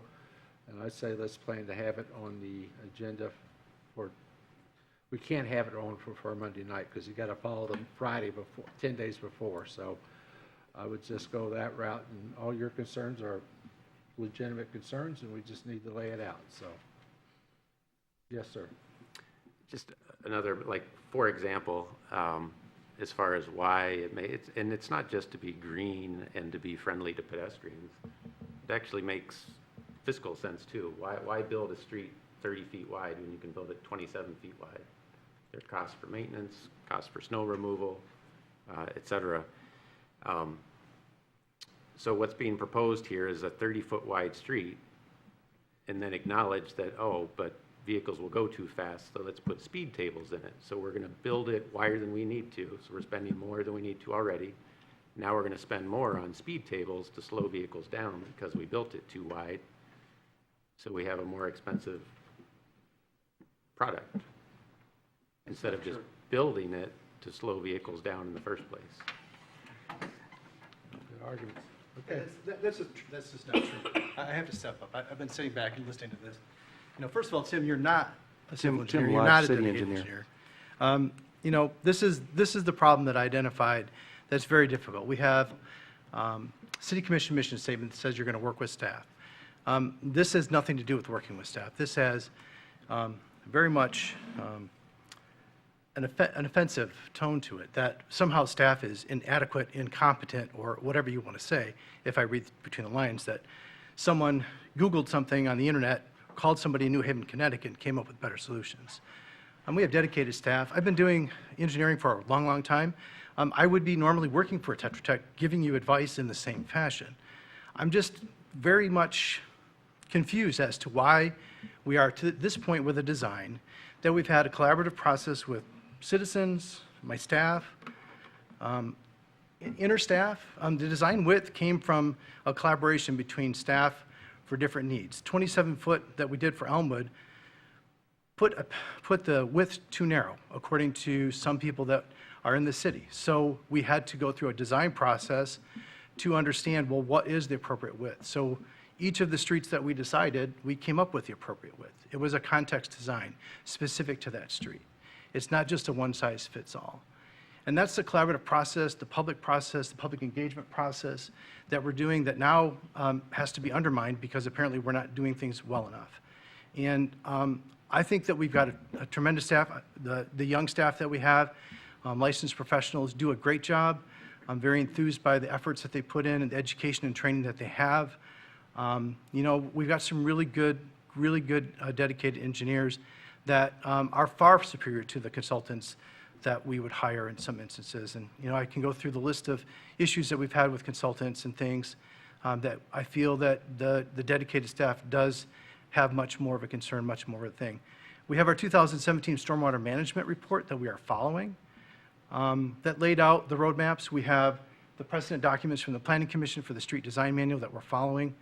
But for some reason, none of that seems to be good enough. And I'm just concerned that, you know, we have this path to move forward, but we're never able to move forward with anything because we get to a point, say like the East Front Street design, where, hey, we didn't do something, so now we have to delay that. That costs money. That costs time. Here on Madison, it's the same thing. And I'm concerned now that we really don't have a project, even though we've spent, in earnest, about 4 to 6 years designing this project. So that's my rant. I apologize for ranting a little bit, but you know, we've really done a good job in incorporating all of the stakeholders with this, doing active listening sessions. We've incorporated the neighborhood groups as well. And I think that this is probably one of the most comprehensive and thorough public engagement, public involvement projects that we've presented as staff. I think that we have moved the pendulum in the right direction based on what we have heard from you about how we want to deal with nature-based solutions. So I'm very happy that we've got to this point that we can explain that to you, and we're doing it prior to giving you a contract to award. And I would appreciate not just one person talking. I would love to hear from all of you. When we sat, and Commissioner Werner says that the committee didn't have any support, all of this staff members were at your committee meetings. You had support. We are supporting you in every instance as we can. We have very talented staff, and we are certainly happy to present our credentials, our qualifications, and certainly designing a street appropriate with the appropriate stormwater items is something that we can do internally, and I would appreciate the respect that you have the team to do this. We don't need to hire an outside consultant to come up with these solutions. Thank you. All right. It'll be on our, it's going to be on our agenda in 3 weeks. Thank you. I'll let you. Just my closing comment, again, to view all our goals and actions through the lens of climate impact. If not now, when? By whose definition? Those of us that believe in climate change. Thanks. None of us do here? I'm just saying, those of us that believe in climate change. You're making an insinuation? Sir? Take it as you will. Say it as you will, because you're wrong, but in my opinion. Thank you. All right, 3 weeks, we'll have it, we'll be making a call. Thank you.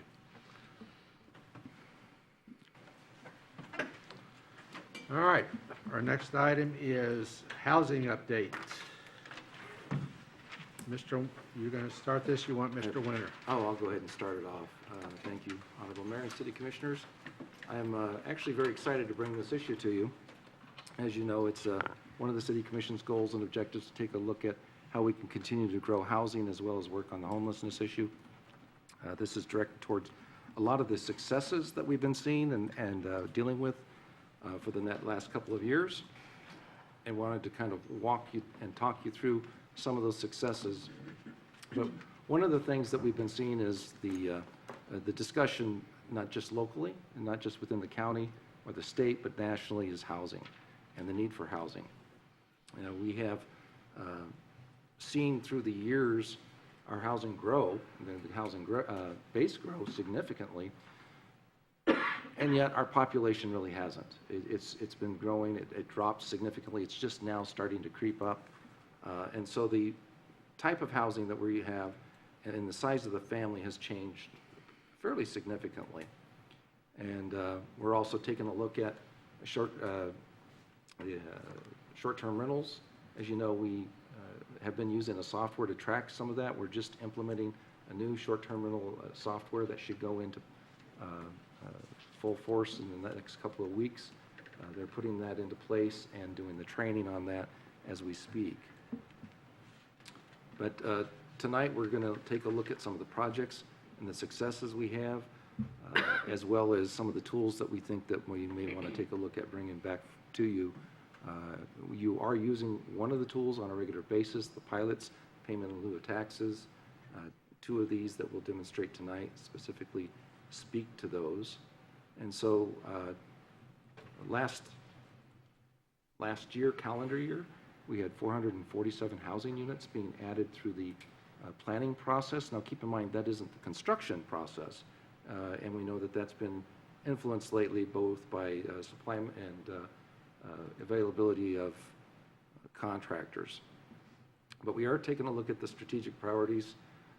We're looking at exploring ways of inclusive housing millage. We're having those discussions, and I believe we're to have a ad hoc committee created to actually discuss that further. So we'll be making that recommendation in the immediate future. Identify potential within the existing city properties, which we're working on. Last March, we brought 4 properties forward, and we're working on a couple of those as we speak.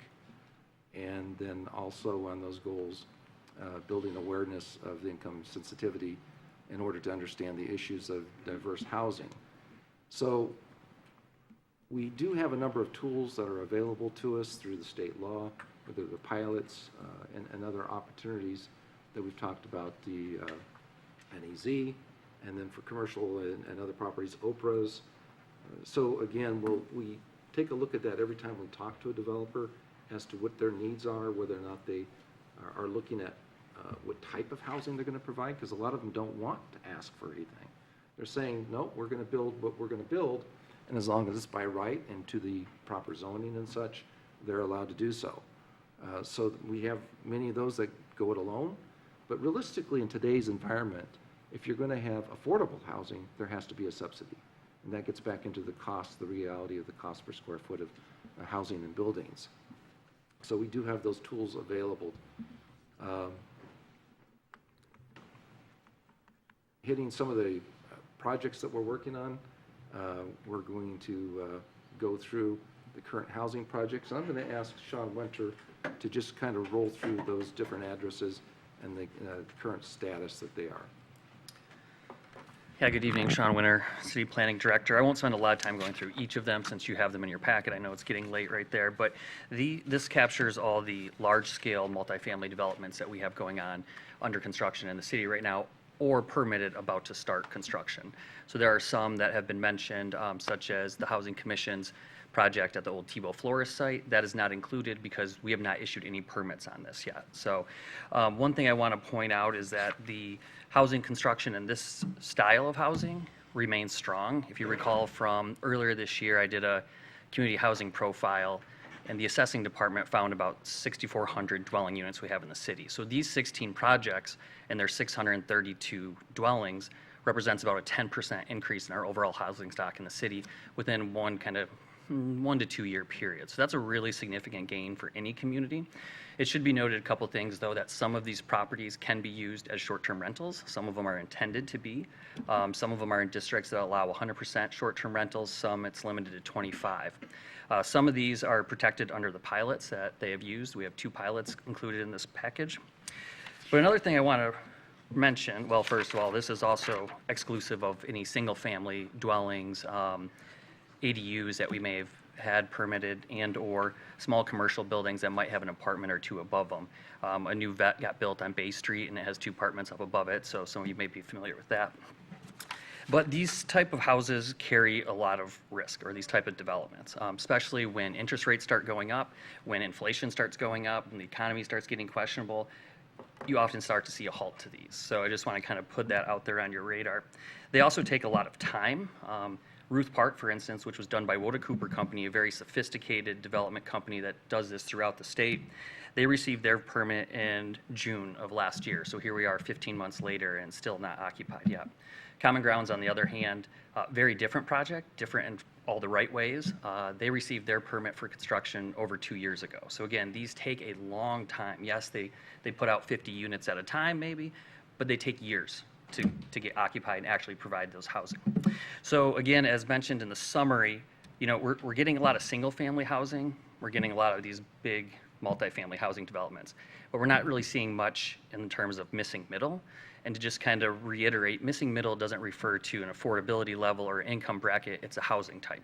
So that diagram illustrates it, and I'm sure you've seen it before, duplexes, triplexes, quadplexes, things like that. Our main barrier to those right now is our own zoning. So One of the tools as you're exploring how you can address housing and improve the situation in the city is under the Zoning Enabling Act, you have the right as the legislative body to initiate zoning amendments. And so I want to remind you of that because you could ask your city manager to have one brought before you.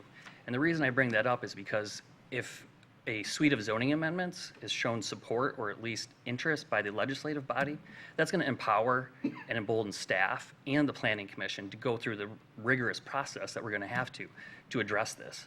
Because when you query, I did this morning, how many residentially zoned lots that we have in the city, we have 5,600 of them. So if even a small fraction of them could say, turn into a duplex, add an ADU where appropriate, they're all small incremental improvements, but collectively, that's going to keep moving the needle while we still focus on these large-scale developments and our single-family developments.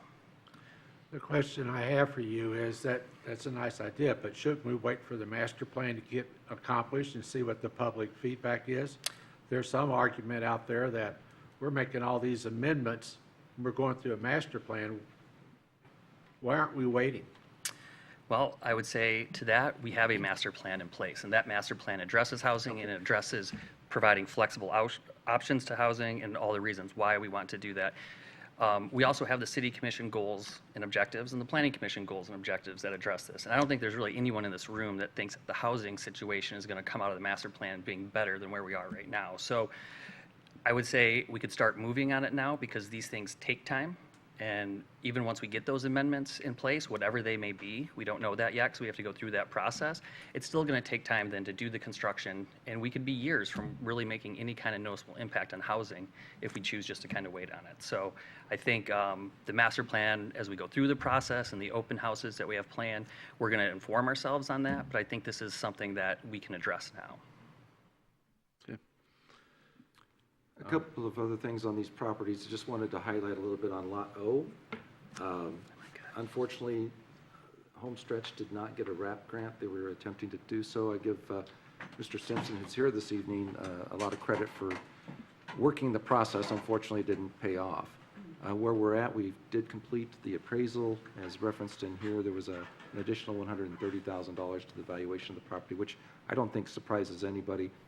However, I will be recommending through the agreement that the city attorney is working on in terms of the ultimate property transfer, and that's necessary so that they can then basically apply for the pilot and go for the LICTEC monies through the state, the tax credits.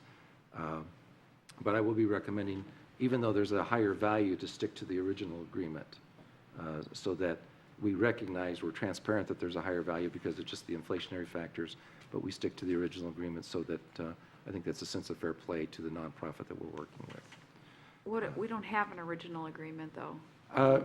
You're correct. It's not a formal agreement, but it was basically our proposal when we went out to RFP as to what came from them, their package, and that was how to be able to distribute the values, and that was in their original proposal. So you're right, it's not a formal agreement, and that's something that the city attorney would actually help draft.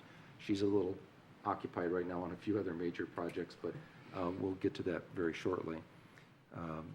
But again, sticking to the original values that they'd placed in their competitive process, we worked with on the committee 4 different presentations, and basically the committee and ultimately the city commission had selected them and through the process. On 1383 Cass Road, that's the 35-acre property located in Garfield, and that's currently out, basically published and out for sale, trying to get proposals in. Okay. And just so you know, I see there is a memo in here from Mr. Baccigalupi that under that, he said he understood the sale proceeds will be earmarked for future housing initiatives.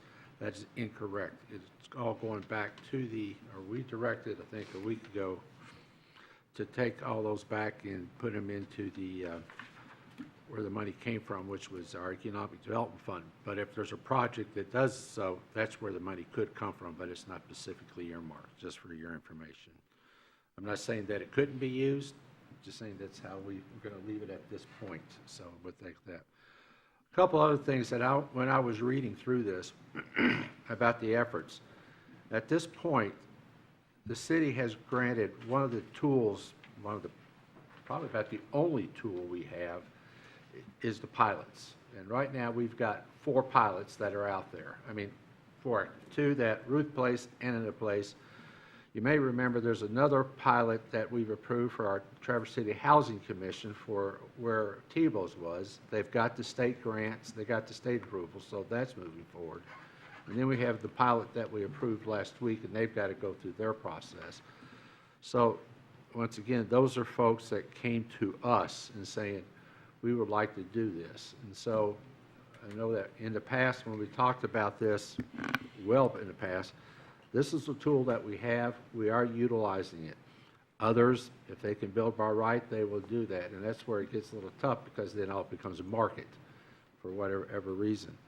The other tool that I think that everyone's working toward to see the what if is the neighborhood enterprise zone, which I don't know if that's going to be a good tool or not tool, but see if we can get something on our books that may be usable, but I think it's going to be more in certain areas than others.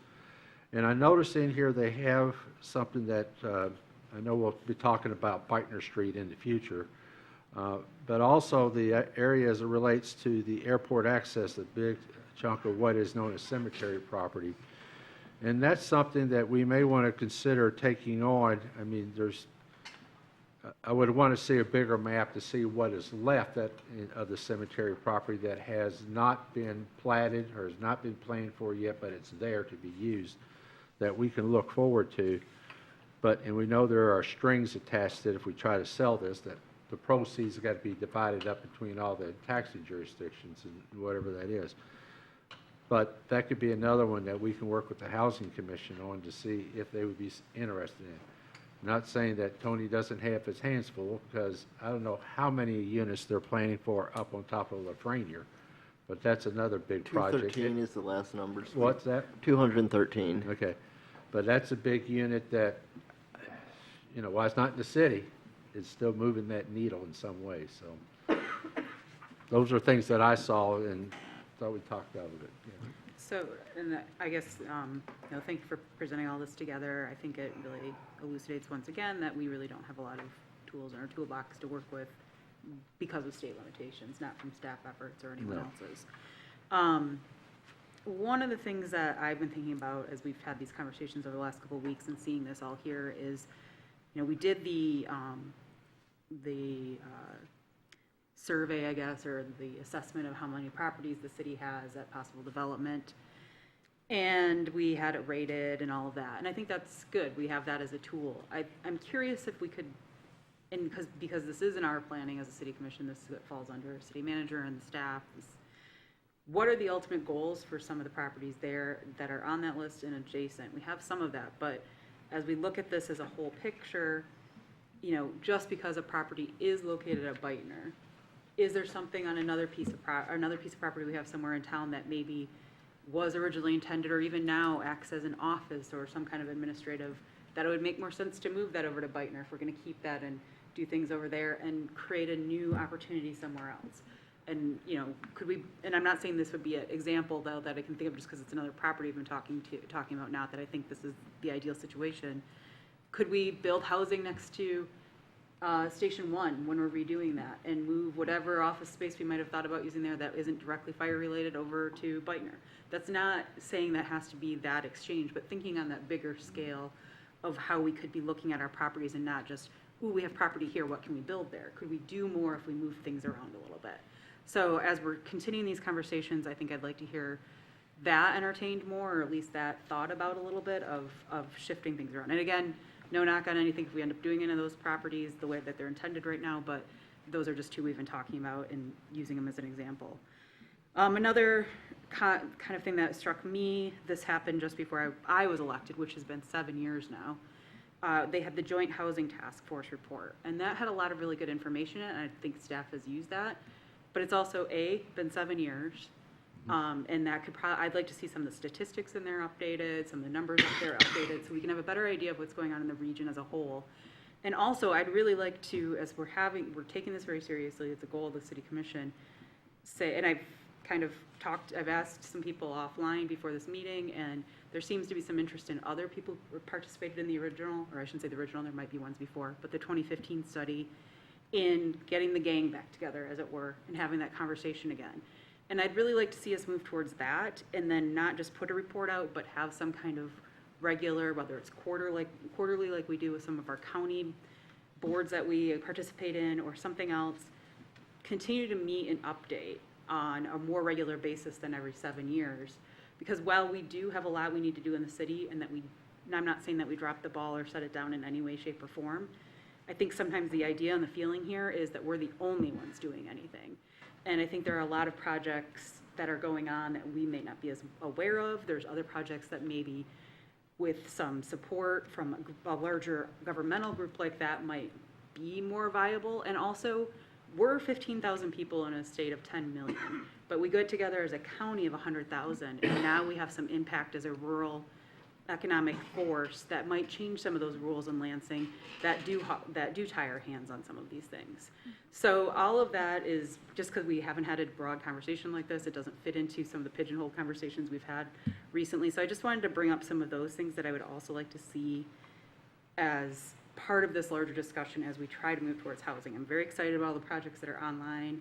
I love that. I really appreciate staff working with all the developers that come to us to try and get the best projects possible and to help them find the funding we need and to be creative. But I'd also love to see more commonplaces and things like that that are creating diverse housing without necessarily having to jump through the, as was just mentioned, 2-year hoops of MISHDA to get Ruth Park built and other things like that. So I just wanted to put that 2 cents in because that's what I've been thinking about as we've been going over these reports and having these conversations the last couple of weeks. And I'd like to see, hopefully, maybe, I don't know, I don't think anything's going to happen, but in the future, there was that legislation that was starting to go through and at least allow the local governments to issue pilots without having to go through the state. That would be good. I don't know if anything's going to move unless it happens in lame duck, but, you know. No, it could move, and that's on my list here, and I would Okay, encourage anybody that sent an email previously or willing to, Senate Bill 432, because I'm on some email distribution, and I think it's been a couple weeks, but they were looking for people to speak up again, like contact your House representative, because it's in the House. It's Senate bill, but it's in the House. It needs to get a hearing on the floor. In the House. In the House. So contact your House representative if you're interested in that being approved, because it would be another fantastic tool. I think it'd be a wonderful tool if we could have the right to make those considerations ourselves. So I agree. Yes, sir. Going off of Mayor Pro Tem Shamrow's idea of shifting around properties and also looking at tools on the table, is there truly no municipal appetite for using the Fifth Amendment, which grants governments, including our own, broad authority to identify properties that might be in private ownership but could be converted to a use? For example, if we have a large industrial facility that has a parking lot that they do not use, we could move in, say, this parking lot can be converted to housing. You mean using condemnation? Eminent domain. Uh-huh. It's I don't legal? think so. How much would that cost us in legal fees to start? Yeah, there's so much more we can do with the property we own already. Yeah. We have a whole list of possibilities before we would need to get into imminent So domain. also, another thought that we have to keep in mind, if you didn't pick up on in the ticker, I think it was last Thursday or Friday, with at least I saw that the county's looking at creating their facilities plan. You know, they want to get to a 2-campus. The law enforcement center's not going to be one of those campuses, or at least for them. So there's a whole section right there that could be redone, or there's all these possibilities, but that also means that our police department's got to relocate somewhere. We don't want to keep the whole building ourselves. So, I mean, yeah, in the coming years. Or do we, and move something else in there and use the property that something else was in for housing? So That is correct. that's the mishmash we're talking about. Yeah, that is the mishmash, so I agree. Yes. I had a very brief conversation with Tony Lente at Traverse City Housing Commission today. because he's tried to educate me on this in the past, but only a few dozen times, and so it still doesn't stick in my head. But and I appreciate the presentation that was here, but what got me to contact him was the pilot under financial incentives, and must be used in conjunction with a MISTA subsidy, which is true, but somehow the Traverse City Housing Commission, by the state rules and laws they operate under, they have the equivalent of a pilot, but it's more of a service fee type of structure. And just by being TCHC, they get to do that. So that, I feel like that's a tool that maybe could be explored a little bit more when we're talking about this. Because I know he'll need to tell me a dozen more times before I really get it, but that is an opportunity in the future for a property if we as a city are like, oh, what could be on that parcel possibly? And to make sure there's a conversation with TCHC as a possible party to be doing something, because if that's a way, leapfrog, run around, wherever you want, of MISTA to get this a very similar end result, to provide housing for folks below whatever percentage AMI, but not needing the 2 years of MISTA, it's worth considering, hopefully.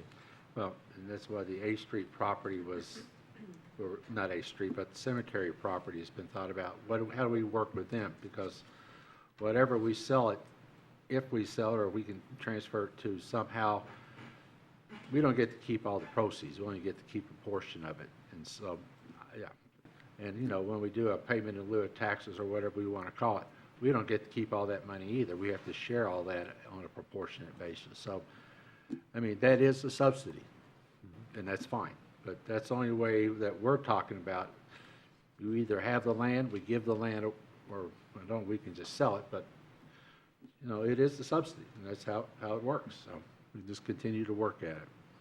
Thank you. Sorry, I have two more. Oh, I'm sorry. Yeah. So in the presentation, I appreciate the 632 units that's mentioned there, and Mr. Winter did bring up that some of these, though, could be short-term rentals, et cetera.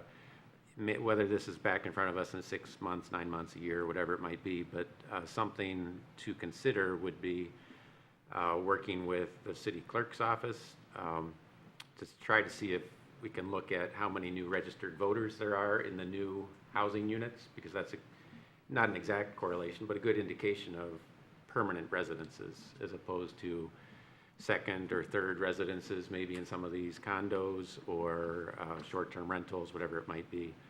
So just a thought as far as a possible, because then with that, if we could kind of track it, you know, not just a snapshot in time, but maybe that's a starting point. So in the coming years, it could be tracked, like how many have been added that is roughly people's new homes that they're actually living in.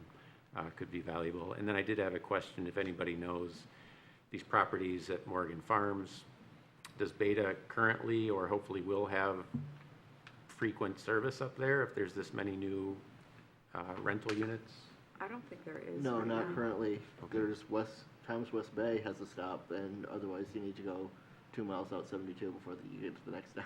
Okay, thank you. You can get a direct, phone call, though, to get a pickup if you so need. That's a pretty taxed system, though, so if we're going to add a lot of people, we might want to have that conversation.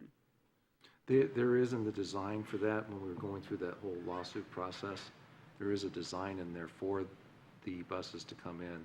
But again, I would assume that it needs to be in place before they start sending the buses up there. Thank you. It'd be a good time to revisit the sidewalk potential going toward that development as well, since that just ends shortly after Times West Bay, in addition to the Beta. I know that's been talked about over the years, and there are some issues there with MDOT, but I think we need to revisit that conversation.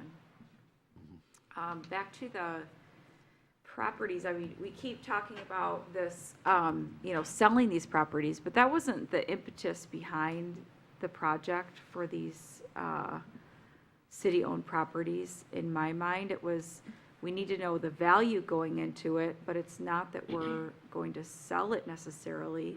We're going to work with a partner and know what our investment is. Like, we're investing the value of the land, toward our housing goals for the city, not that we're gonna sell it off and not have any kind of a deed restriction on it. So the same thing would go, Lot O, we haven't really had that conversation. I mean, it's been tossed around, but there's nothing, we never had an agreement set for a price on that. Beitner as well, those properties. And then now we're talking about the cemetery, and it keeps being mentioned that we're, gonna sell it, and what would the legal implications be? Well, that wasn't the impetus behind this idea, and I wanna make sure that we remember that possibility as a city, that this is the investment we're making as a partner in the community, not that we're gonna necessarily sell it, knowing that somebody then is gonna have to put $1 million into it just to buy the property. The idea is that this is the investment the city is making toward our housing crisis. That's what I mean by a subsidy. That's our subsidy that we're saying, here, you get this in exchange for this. It's another subsidy, whether you want to call it our investment or lower taxes or whatever. That's it. So, yeah, I agree with you. And if I may, in regard to the cemetery property, it was not my intent to sell it. It was my intent to work with the Traverse City Housing Commission on that specific property, to support the Traverse City Housing Commission's mission. Yeah. But we still have to go to a vote of the people on it. And that's, you'll have to make sure that, I would say, thinking out loud, haven't been, if that's something we've got to do, we're going to have to meet with the Housing Commission and say, if X, then Y, are you willing to do it? Because the public's going to want to know, why are we putting it up for and exchange it for what, That's the value of it also. And I would hope by the time we get to that, we've had very hearty conversations. The public is much more aware as well. Yeah. I feel like us talking about this in this much And- detail right now is counterproductive because it leads to a lot of speculation when we have a lot more discussion to go. Okay. Well, it does, but the idea keeps popping up that we're gonna sell Well- on these things, and we've never had that agreement. Sorry, and I was clarifying. I agree with you. I agree with your assessment that I don't think this was ever meant to be sold. We're talking about the vote. Sorry, I didn't want to confuse that. Okay. Thank you very much, Sean, for putting that together for us, and take it from there. It's hopefully that these projects, as you say, we'll see some hopefully results with the one Ruth project will be what, in about another 8 months, 9 months, they ought to be done, do you think? With the master plan? Okay. Ruth so- Park. Ruth Park, so, okay. Everything's up in the air right now. All right, take it from there. All right. Our next item deals with the city's goals, and these are additional items.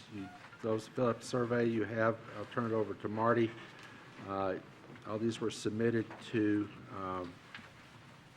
the city clerk.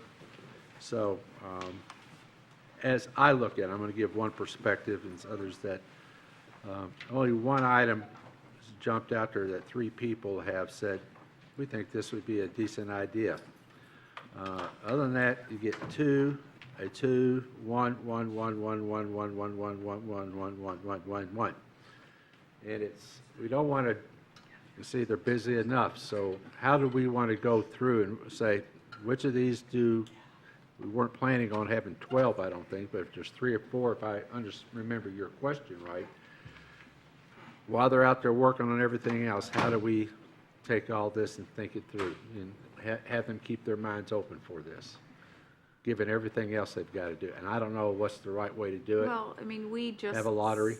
We just submitted our ideas in a vacuum. Yeah. Right. Not in conversation with each other. Okay. So that place, having a conversation about it, or even an offline poll to get some offline data to bring back to a conversation makes sense. This kind of approach where we just sort of, threw it out there as a beginning, but I don't, it's not really going to get us to a prioritization.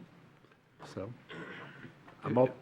go ahead. If I may, on page 6, this is where Marty's looking, so that you understand how I'm interpreting this. On page 6, under strategic priorities, I'm looking at those 6 items. I'm looking at those at the higher level, the higher value of what they mean, and then working with staff on the individual items. There's a lot of specified goals and comments behind it.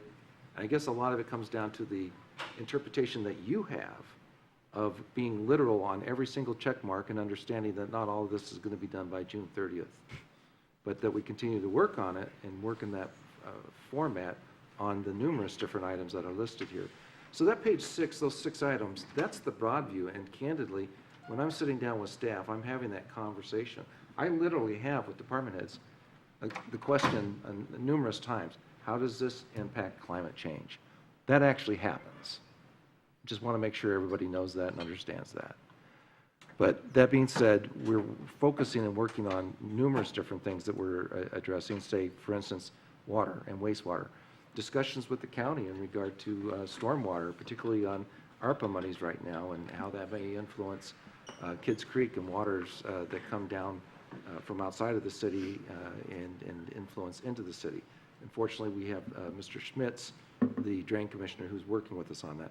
My point being is there's a lot of spin-off discussions, a lot that go off on all these, and they are occurring behind the scenes.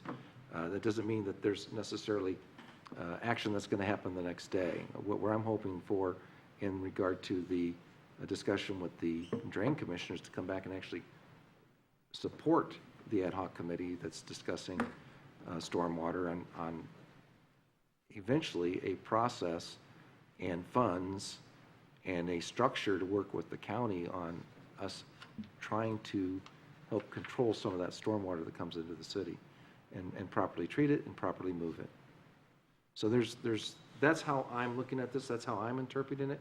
If you want me to be much more specific and pointed on some of these goals, then I think that we need to discuss how to winnow this down and what's realistic and what's not. Well, I'll just try to go back to, I've made this comment many meetings.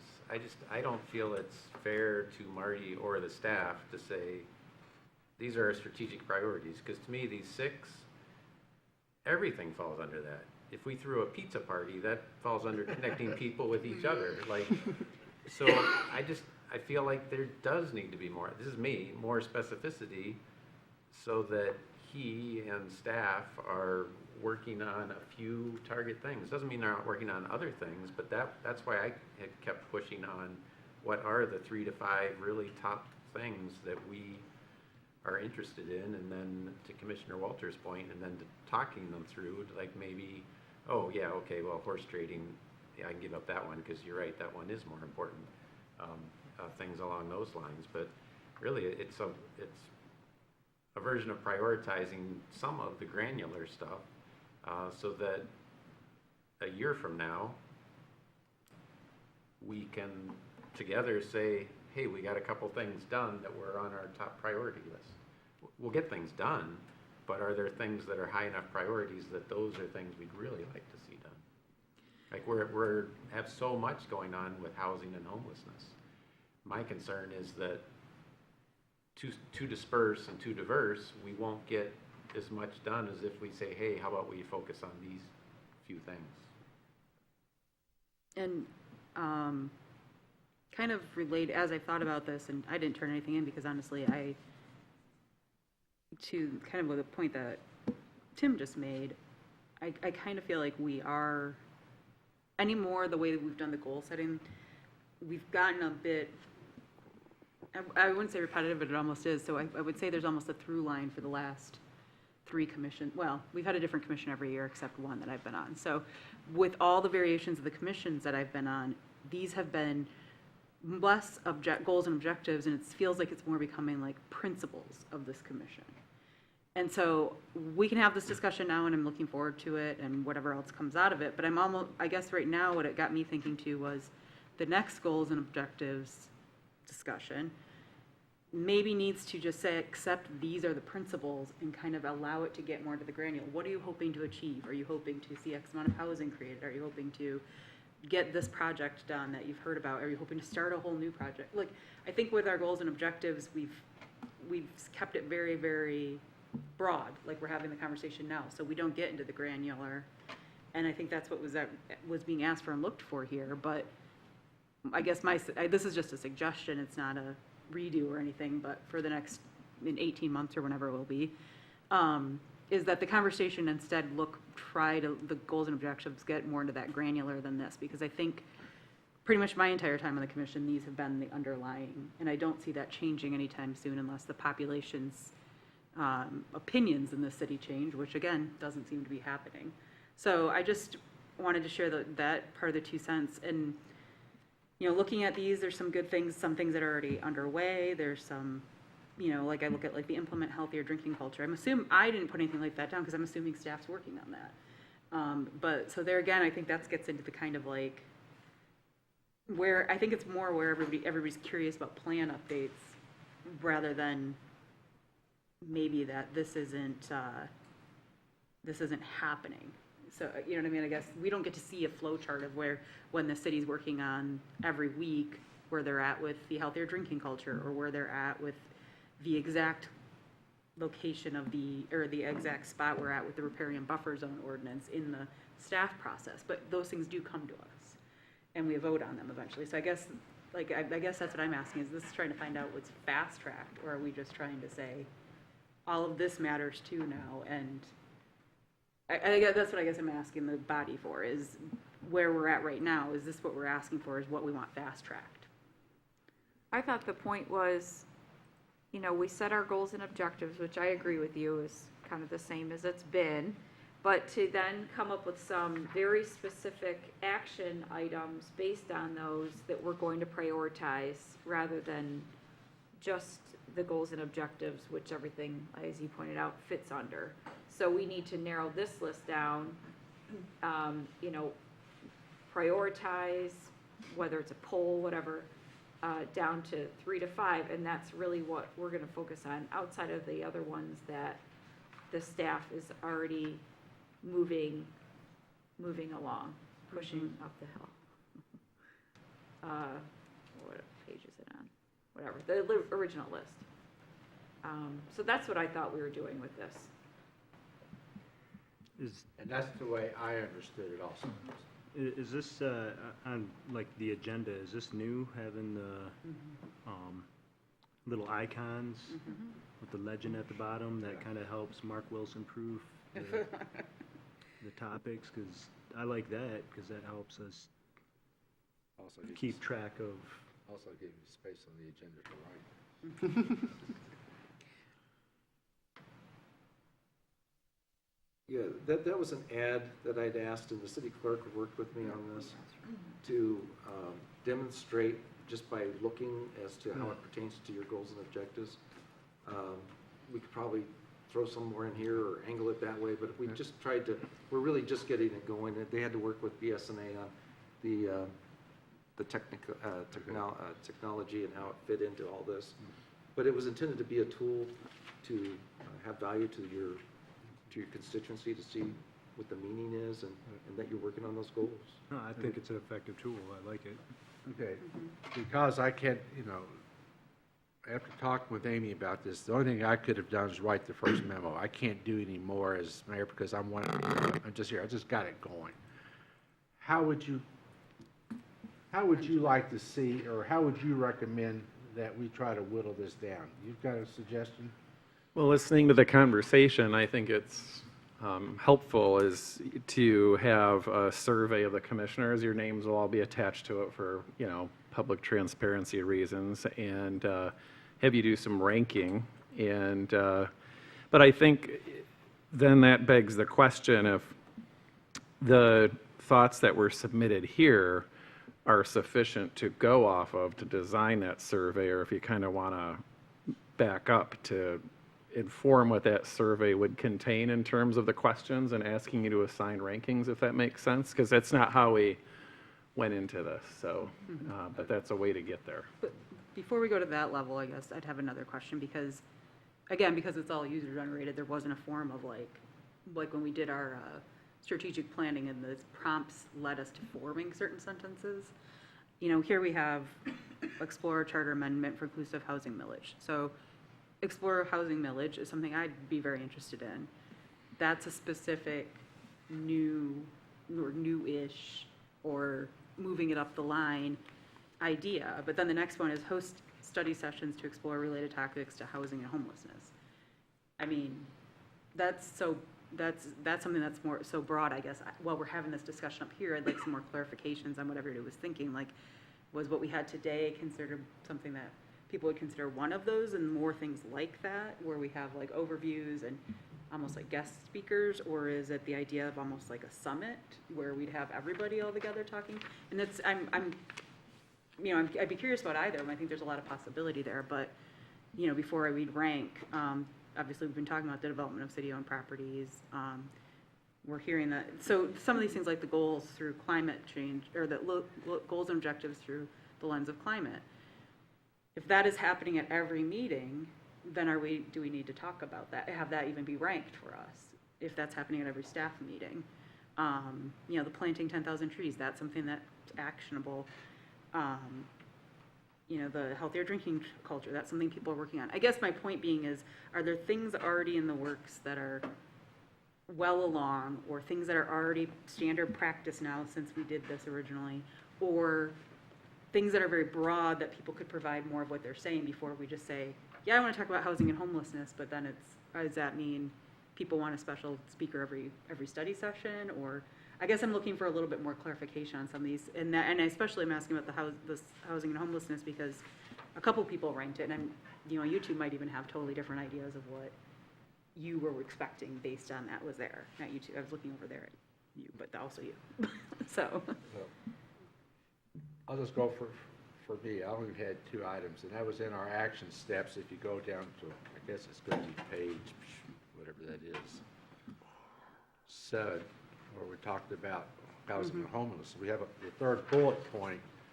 I wrote down the 3rd bullet point, and then also another bullet, which was really a sub-bullet point, which was host study session to explore topics. I remember, what was it, last November, that there was that group that got together over at Central United Methodist Church, and there was a whole panel of folks that were there, and I know Tim and I were there, that it was a great discussion to know, as you said, there was stuff I would have never thought about, and Tony was there, and Tony was pretty blunt. There's no silver bullet, folks, and I remember years ago, probably, I think Tony brought in a couple of gentlemen who do housing stuff, and he had a seminar, and these guys said the same thing. Yeah, you can go out there and do this, and these guys are out there, but don't look for that to be your silver bullet. And Well, there's a housing summit coming up. I don't think that's something that the city needs to organize. But that was where I was going to ask, though. But the thing is, do we really know what we're talking about? Because this is where I was kind of getting out to your point, Richard, of like kind of zeroing in more, a little bit of what Ashley's saying is, should the city, so then, were you thinking that this should be inviting people from some of these summits to speak at different meetings, or should we host a housing summit but look at it strictly through the lens of what the city's doing? Our developable properties, what the state allows us to do with X, Y, and Z, and have all of this conversation together in place. And I'm not saying I'm a proponent of either or neither or both, but we're kind of talking about, this is what I've gone to in the past, this is what I've seen. Are we trying to replicate what we've gone to in the past and seen? Are we trying to have little pieces of it brought in here over the course of a year at study session? So I guess that's what I'm trying to figure out, what people want before I say, yeah, I really want to do that, and then think, well, no, I don't want every study session to have a 15-minute presentation. No. Well, for me, I just want one presentation. That's just me. I don't, having a table of experts out here explain it to us. I mean, I got more out of that conversation of the need and the desire and the want So you'd want like a city-hosted workshop or something? Something like that. Okay. Or at least Well, that's why I got my tickets to the housing summit. I don't know that we need to replicate the things that the organizations in our community, our partners, are already pulling together and spending, months organizing and developing. I feel like that's not a good use of our time to try to replicate it and bring things in here. I know we're all coming at, different starting points, a different understanding of issues, and that's just how it always is. But I think that a lot of that we need to do on our own and seek out the experts in the community. I don't need to be here till midnight every other meeting, hearing another speaker about housing. I don't want to do that. I want to hear one panel. And respectfully, Which is the housing summit that's coming up. I don't know. not all of us have the ability to take 2 days out of our work to, as I would love to be able to attend the housing summit. I'm very sad that my life and my work don't allow that. But I have Monday nights dedicated to this body and the work of the city, in addition to all the other boards that we sit on as part of our work here. So as wonderful as the housing summit may be, I am physically not able to attend that, and I would like to have some of that information brought back to this body in some form or another, because this time is what I have available to us. And I would hate to miss out on all of that simply because the work life that I have doesn't allow for it. And the other point of that is, we all hear it at the same time. Exactly. We all hear the same message, the same people. If those 5 people, I think it was 5 people, if we all could have sat in that audience and heard it, we would have heard the same thing, and we would have gone, that makes sense, or that doesn't make sense, or we can't apply that. But we all weren't there, and we all can't be at everything. But if we can do it one study session, say here, that's a different ballgame. That's the only thing I'm getting at. And whether that, and an ad hoc committee couldn't help that, but they could look at other things. So to whittle it down to know what I'd be ranking, and sorry I'm beating this one to death, but I'm very interested in it, is, you're just kind of saying it now as, what if we did one study session devoted to it, and Mai is kind of saying, and take, kind of the best of the best from the housing summit or whatever else that applies to us. That is something I'd be interested in having it, and in more of a format like a workshop or a presentation, rather than 4 people just giving 15-minute PowerPoints. Having kind of like a panel discussion like we do if we have a joint session. So that's why I wanted to whittle this down, because sure, I want to talk about housing and homelessness, but I also, to Ashley's point, I don't need to have it every other week either as a 15-minute presentation. To Mai's point, I can't always get to the summits and things either, so it'd be nice to have a hearty discussion at one time and have us all on the same page in that regard. So I appreciate all of you for answering my questions and whittling it down, because that would be something now I would rank very high.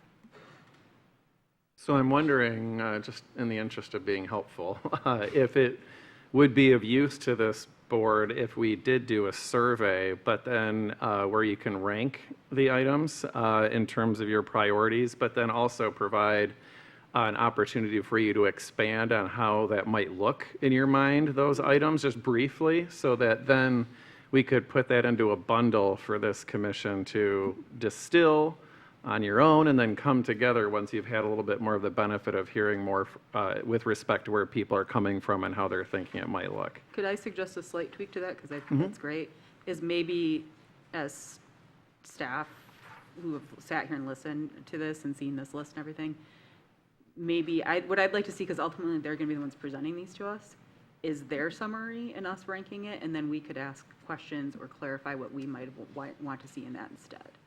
Because, and not like a long thing, but like explore and incentivize private property owners to replace water sewer lines. That's pretty self-explanatory, but let's say that might have left for some confusion. It might include a note from Marty just saying, we'll have staff explain where we're at with this project and what our current practices are, and have it as a study session or something, you know what I mean? Like something so that there's a little bit of context to it. Yeah, and I'm wondering how you feel about a hybrid, approach. Sure. Where staff provides some color to the discussion and context, but then you also do, so that we're coming together with hopefully a most productive conversation. Yeah, 'cause I just didn't want to see us get to like 7 different ideas and then from there saying, well, I kind of like what 2 people said about it, but. Yeah, so we could, design it so that there's some of that context from staff, and then, you may have another take on it, and you can provide that input, and we can summarize it for you. Okay. And again, my thought is also one other thing is staff capacity, because, we see the list of everything that's going on. That doesn't even count the day-to-day stuff that they have to deal with, as we all know. We all realize that, and that they're doing so. Well, and then maybe part of staff comment could be for example, the implement healthier drinking culture, their comment could be, we anticipate presenting this in X month or something. Yeah. And maybe then it falls in everybody's ranking and it's a simple just update Yeah. that Yeah, it's that's coming and fine. it's being worked on. I think some of that we can do, but as a good example, housing's a high priority. We recognize that. We just demonstrated to you, we're working on building and moving forward with over 600 housing units. At what point is our hair no longer on fire? That's a serious question. I hear from everybody, oh my God, we need housing, we need housing, we need housing. We're getting you housing. When is enough in terms of the timeline? Because tonight I didn't hear it's enough. That's not what I heard from you. There are metrics that we could use in terms of number or percentage of people that are housing insecure or that are housing burdened by rent rates. Well, that goes to that, but to me, that goes to that discussion we're planning on having at a study session, a big Once you have workshop. all these folks out here, you say, look, 632 is great, you've done well. You haven't even touched the bubble. Right. We can't fix it. We cannot, at least that's what I heard from a presenter about 3 weeks ago. We can't fix it. It's not just up to us. That's why I wanted to point out 200 and some odd units going on top of the hill through the Traverse City Housing Commission. We couldn't have done that inside the city. We don't have it unless we're going to find a way to go up. Well, that's not happening at this point. We don't have that. We're going to increase density. I mean, at this point, that means there's major changes. Political will, we've said that. We can't fix it. It'll never be enough for this community, and this community is bigger than just the city. And sometimes we're just, I get it. I get the same thing. We got to fix this. Well, we can't fix it. We cannot fix it. We can work toward it, but we're not going to fix it. And we're actually doing a hell of a job working towards it. Well, and I think though, to bring it back to this though, this is about the items that were presented here on these 12. So Yeah. to Marty, to your point, yeah, we've added 600. The update was really great to see everything coming through, but I don't think that that's what we're asking for in any of these 12 items though, is fix home, create more housing in vagueness. We kind of just, and sorry again, I beat the dead horse, but like the number 2, host a study session exploring topics related to housing and homelessness. So that would come down to that, hosting a study session night that's a discussion. We're not going to ask you to come with every idea in the toolbox from staff and have you all spend days and days and days and days trying to create the best processes or ideas you've ever thought of. That's just going to come out of that discussion. So I think that's kind of what we're looking for, kind of these more, and then everything else seems to be a little bit more direct. And we did hear an idea from our planning director this evening of something practical and implementable that could be done to move the needle with housing within our city limits, if we have the political will.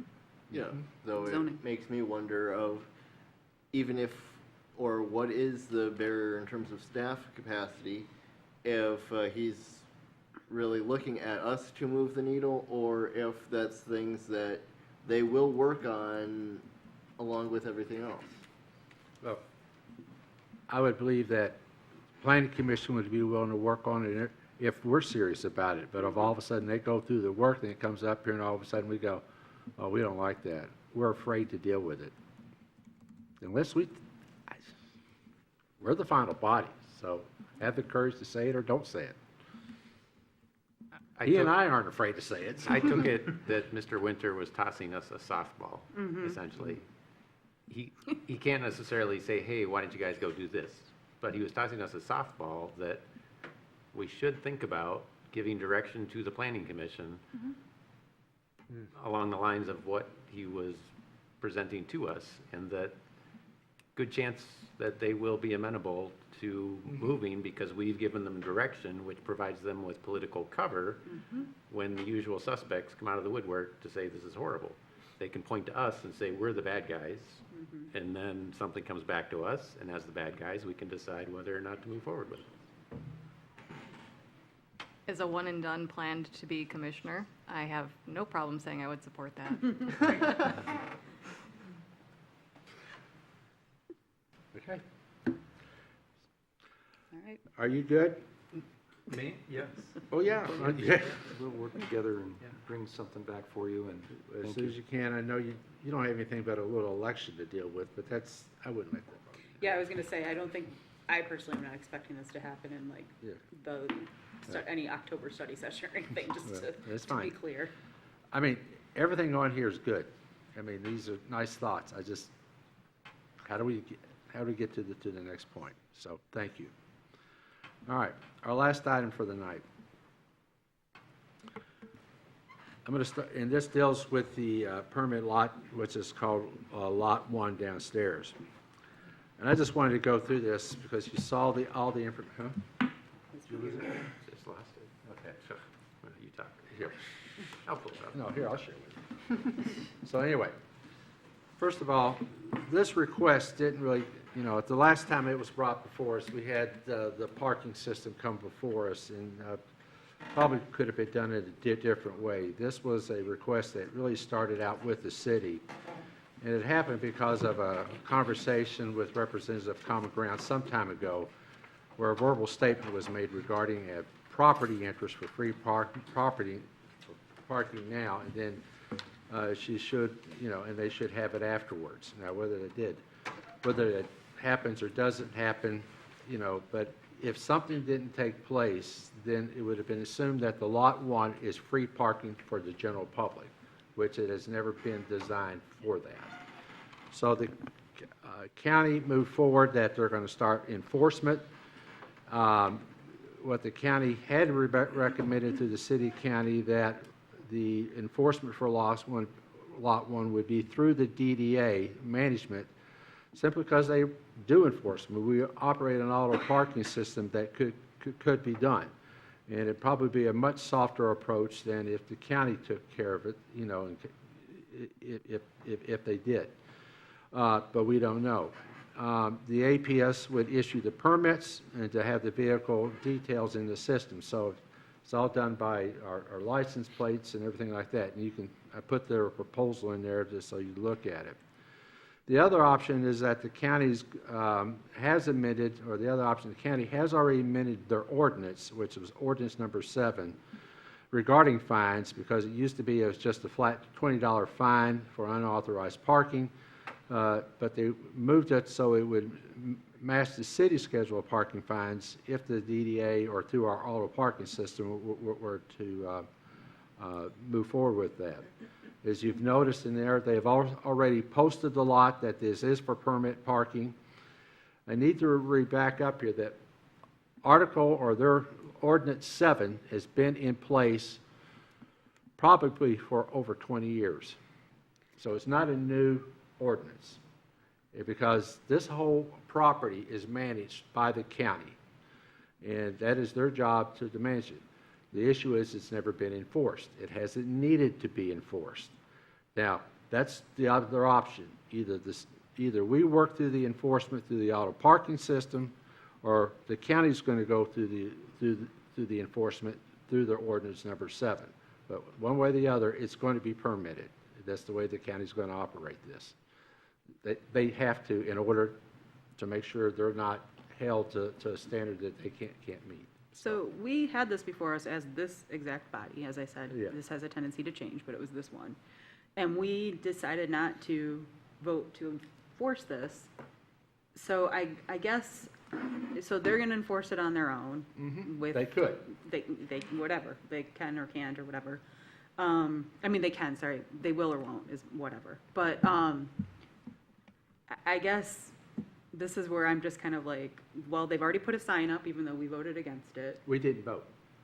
Well, we voted not to We didn't take vote. action to do it because there was no political will up here to do so.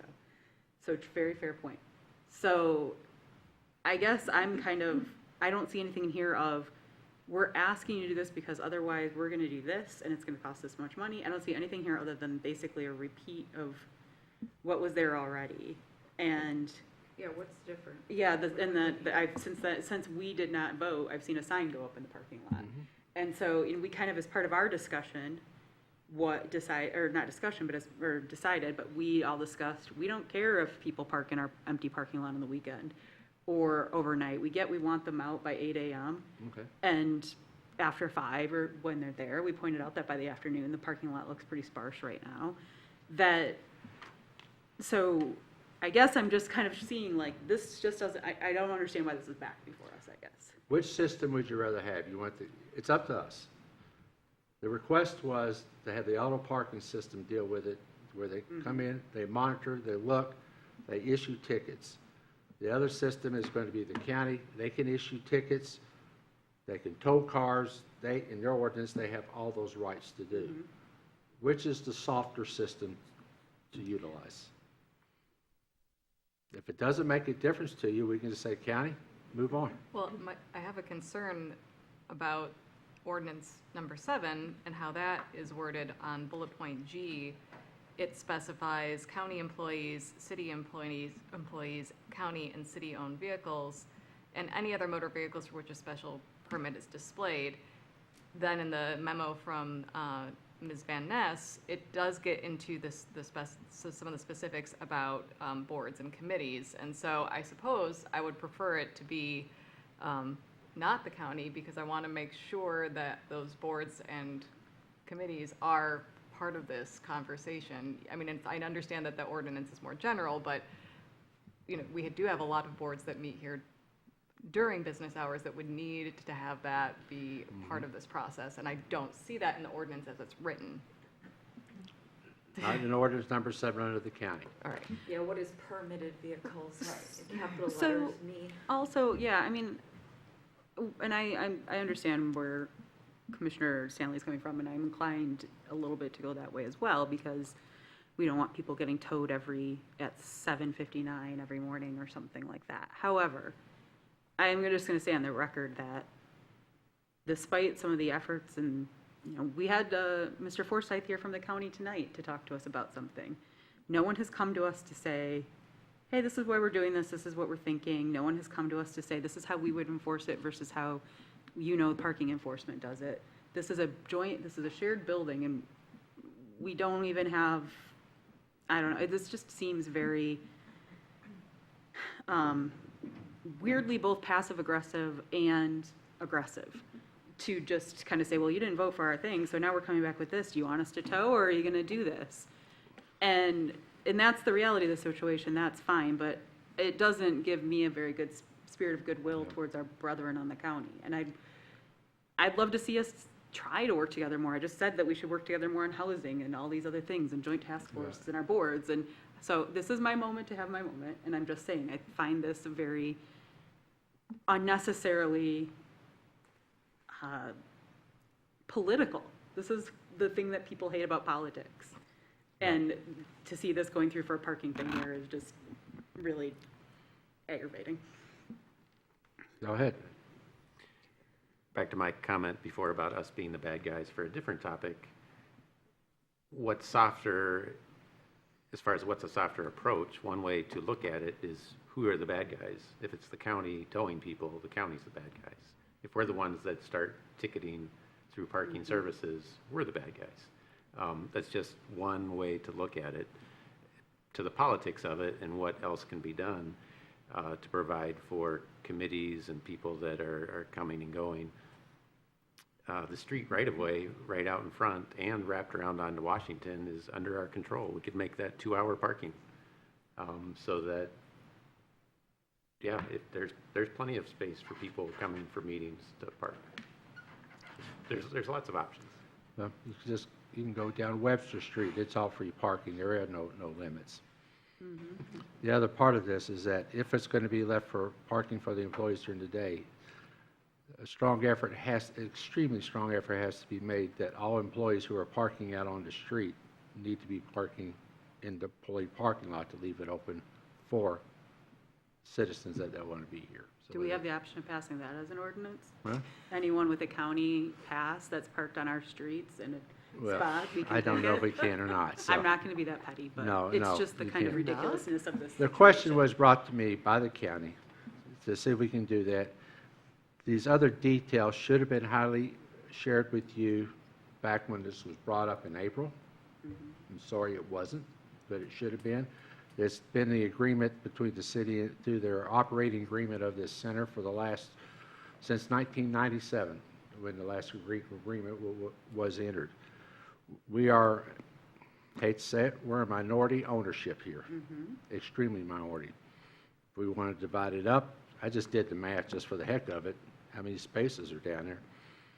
We don't even have enough spaces to cover our own employees in this facility. But that's just what it is. No one's ever worried about it until now, until someone said, we're going to do it this way. Had a discussion with them regardless of which way they go.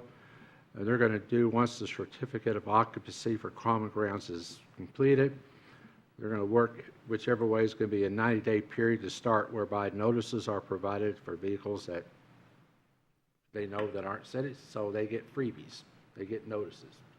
So, and after that, then whatever enforcement tool is used, whichever way it's used, whether it's the city or the counties, that's okay.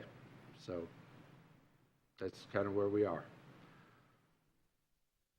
We may, you know, it's where we are. So, No, it is. It's pathetic. you know. So what would you like to see happen? I just presented it. You know, I can go with either way. Okay. I'm going to take the nod that this is where we are. We'll just proceed. Well, I will just say this, though.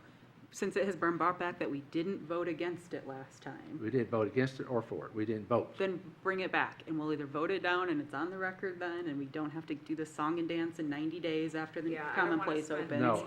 Or we'll vote for it, and then we'll be enforcing it. Well, We could do it that way too. if it's in 90 days, you might not be dealing with it. This is becoming the pier. This is becoming the what? The pier that just keeps coming back, and everybody thinks of a different iteration for it, and then it comes back again. Well, and that's off. This we is just only, only the second time. This is voter yes or no. It's been talked about for a while before that too, but.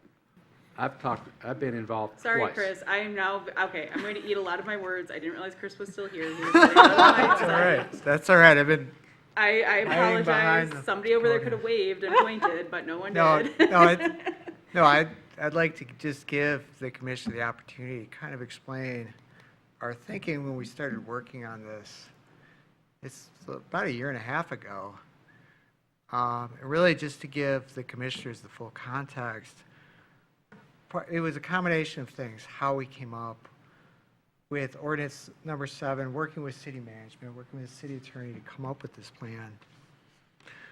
First was just the new development we're seeing on 8th Street with West Shore Bank, Common Grounds, which will be opening soon. And then we're anticipating more development happening on 8th Street and what that looks like for parking and seeing employee parking crowded out by other users. And how do we help our employees? Now, admittedly, I live in the city. I usually bike into work and back home. It doesn't affect me, but I'm really in the minority. And I think that's the same for the city staff as well, that we have a lot of employees who rely on that parking lot and park every day. So really that was one motivation. The second was just more globally, our ordinances were really outdated.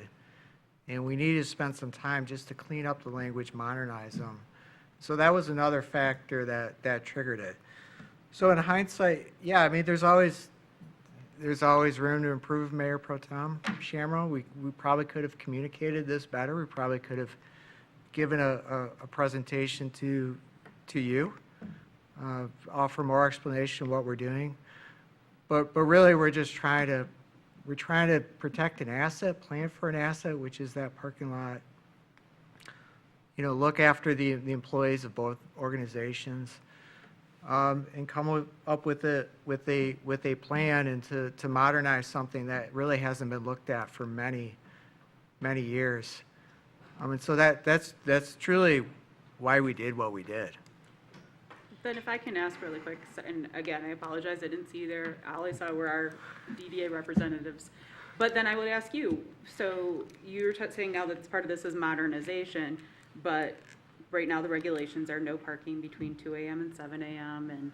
and some of these other things. So, but I guess what I'm asking is, what's been modernized versus this just becoming back as a threat? Well, if you don't do it, then the county's going to do it. And if the county is gonna do it, is the intention then that you're gonna have sheriff's officers patrolling, or, so I guess give me Yeah. I appreciate giving the background of how we got here, but I'd Yeah. like to hear more of the mechanics of what you're Just- thinking. Just modernize in the sense that city and county staff haven't looked at this in well over 20 years.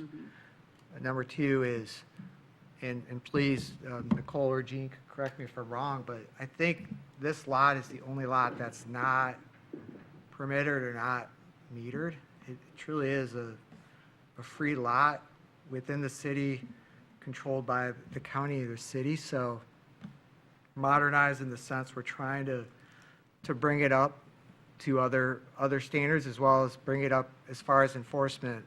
The old ordinance, as the city manager pointed out, or the mayor pointed out, it's a little more heavy-handed in the fine amount. And so we wanted to modernize to make it similar, if not the same, as other city parking lots within the city. So then a follow-up question to that, and I appreciate that answer. A lot of our city parking lots that are surface lots, I shouldn't say a lot of them, but there's a number, and I can think of a couple right now that I've used myself, that after 4 on a weekday and all weekend, they're free, and there's no permit required during those time periods. Is that something that we're looking at here? Yeah, So you would change the ordinance that you have right now as it is with the time limit? well, no, if, the way I read the ordinance, the way we drafted it, the intent was to just have it permitted during office hours. So when this building is open, and then after 5:30, anybody could park there for free. Okay. Is that 5:30 hard and fast, or are you guys interested in some other ideas? We're certainly always open to, just like your ordinances, ours can be amended at any time as well, so we're always open to suggestions. 'Cause I keep coming back to this part that says that between 2 a.m. and 7 a.m., that there's no parking allowed. Yeah. Okay, and so that's just where, if we're willing to flex on this, because again, I appreciate what you're saying about the city, the staff, and as was pointed out, we don't even have enough right now as it is, but it's also, I live just down the street, it's empty an overwhelming majority of the time if you really add up the hours. So before this gets potentially brought back to us for an up or down vote, I would really like to hear what changes and what might be reflected in that. And if we were to take over, regardless, if we were to vote for it before or against this, what would the county be proposing as a change in ordinance, and what would the enforcement of that look like? And I do apologize again, I appreciate you being here, and I apologize I didn't see you, but at the same time, I would have really liked to have the discussion maybe led by you at the time, so. Well, Since I you were just- here and you stayed this late. Well, it was because they asked that I bring it back, That's fine. Yep. and I did, so there you go. But in the overall plan that was put together by the auto parking system, parking by permit is from Friday from 7 a.m. to 5, from Monday through Friday, 7 a.m. to 5:30. Free public parking all day Saturday and Sundays, and after 5:30 and before 7 a.m., Monday through Friday, and only through April 1st through April 15th, which is pretty soon, between 2 a.m. and 7 a.m. there can be no parking. That's to allow for snow removal before the day starts. Other than that, after April 15th, you can park overnight. I guess, or whatever, so it makes no difference. I'm just saying what's in the proposal. That was presented to us by the APS. Okay, thanks. You used the word asset, and I completely agree, but one of my concerns is asset utilization. Like when I walked through the parking lot today, and it wasn't lunchtime, it was at least 1/3 empty. So it makes sense to use the parking lot. It is an asset. And so I know that might not be right away, but working towards somehow, some way of using it. And then the other thing, which I brought up at the previous meeting, is to compensate folks such as yourself who don't utilize that asset. So I'm not looking, I think there was words in there someplace about charging, or maybe it was in the newspaper, charging people or charging staff to use the parking lot. I'm not in favor of that, but I'm in favor of compensating staff who don't use the parking lot figure out what the value is of that parking space and how often it's used. And if you forego that benefit, take some cash instead. That's what, I know it's not going to be right away, but, eventually, if you can work toward that, that at least acknowledges the value of something. One other question. Oh, sorry. Yeah. Two things. One, I'm curious how I understand closing a parking lot or street for winter snow removal, so you can't park there. But for city streets, it's closed between 3 a.m. and 6 a.m., and I'm wondering how 2 to 7 was decided upon, especially if somebody wants to, say, get here at 6:30 and start working in their office sooner. I don't know how that came up at the times. Well, and I would actually ask, and it doesn't have to be right now if we're bringing this back anyways, but again, I think of like Lot S, I believe it is. That one is open in the evenings and on the weekends, but I don't believe we have maybe I'm wrong, and so maybe even a head nod from the crowd I see. Do we have a no parking there from 2 a.m. to 7-ish or whatever every night to allow for plowing, or do we just make do and if people are there? I see a no, that we just make do. Yes. So again, and I appreciate again Mr. Forsythe being here, but again, if we're going to vote on this, I'd like to see it mirror a little bit of our own policies a little bit better. But that would certainly make it more agreeable to me than arbitrarily towing people. We do have people moving in. This feels like it's just very much, something's across the street, we don't want them to touch our parking spots. Where again, I see it just mostly an empty cement lot, and I'd like to see people parked in there more often and being safe if they're going to be enjoying a new part of our town. So that's where I'm at. Also, part of the discussion was that after a few months, if it still doesn't full, I know there was a question asked that maybe later on others could get permits that aren't part of the city, but we have to wait and see how that all plays out down the road. So that wasn't closed, but starting out, you got to enforce what you have to enforce. So, yes. Going off what Commissioner Werner said, I would be interested in maybe not charging people, especially city workers, to park there, but incentivizing through a financial or other benefit program people to not take their car to work. Yes, Mayor Lewis pointed out that we don't have enough space if we say portion it to our share of this building and this property compared to the county for all the people working. But looking at the map presented, if each of those marks is one city employee that works here, there's 35 spots on the map. 12 of them are within the city limits, and another is just outside in East Bay Township. So if those 13 people can walk, bike, take the bus, carpool, etc., and therefore not count as individual cars, we're left with 22 spots, which is within less than 24% of the 103 spots in the south lot. So if we incentivize it through one way or another, we could get to a program where essentially everybody that needs to has a place to park. All right. Well, I did what I said I would do. I brought it back. We have the discussion. If y'all want to make some modifications to bring something back to the commission for consideration, so be it. Fair enough? Fair enough. Okay, thank you. All right. With that, I'm opening it up for public comment. Okay. With that, unless someone else got something else to say, I'll just say really quickly, it's Pride Week this week, starts on Wednesday. We've approved some cool events for the open space and a march on Saturday, so either if you want to attend or you want to avoid F&M for the traffic, it's going on Saturday at 4 o'clock. 4 o'clock. Now that it is fall, the salmon are running in the river. Boardman Weir, next to the transfer station or the TCLP substation on Hall Street, is up and running. We've got plenty of salmon in the tanks. We'll be doing our second harvest of the year tomorrow morning. And it should be a fun and exciting time for those people that like to watch jumping fish. Okay, thank you. All right. With that, everyone be safe. I hereby adjourn this meeting. Thank you.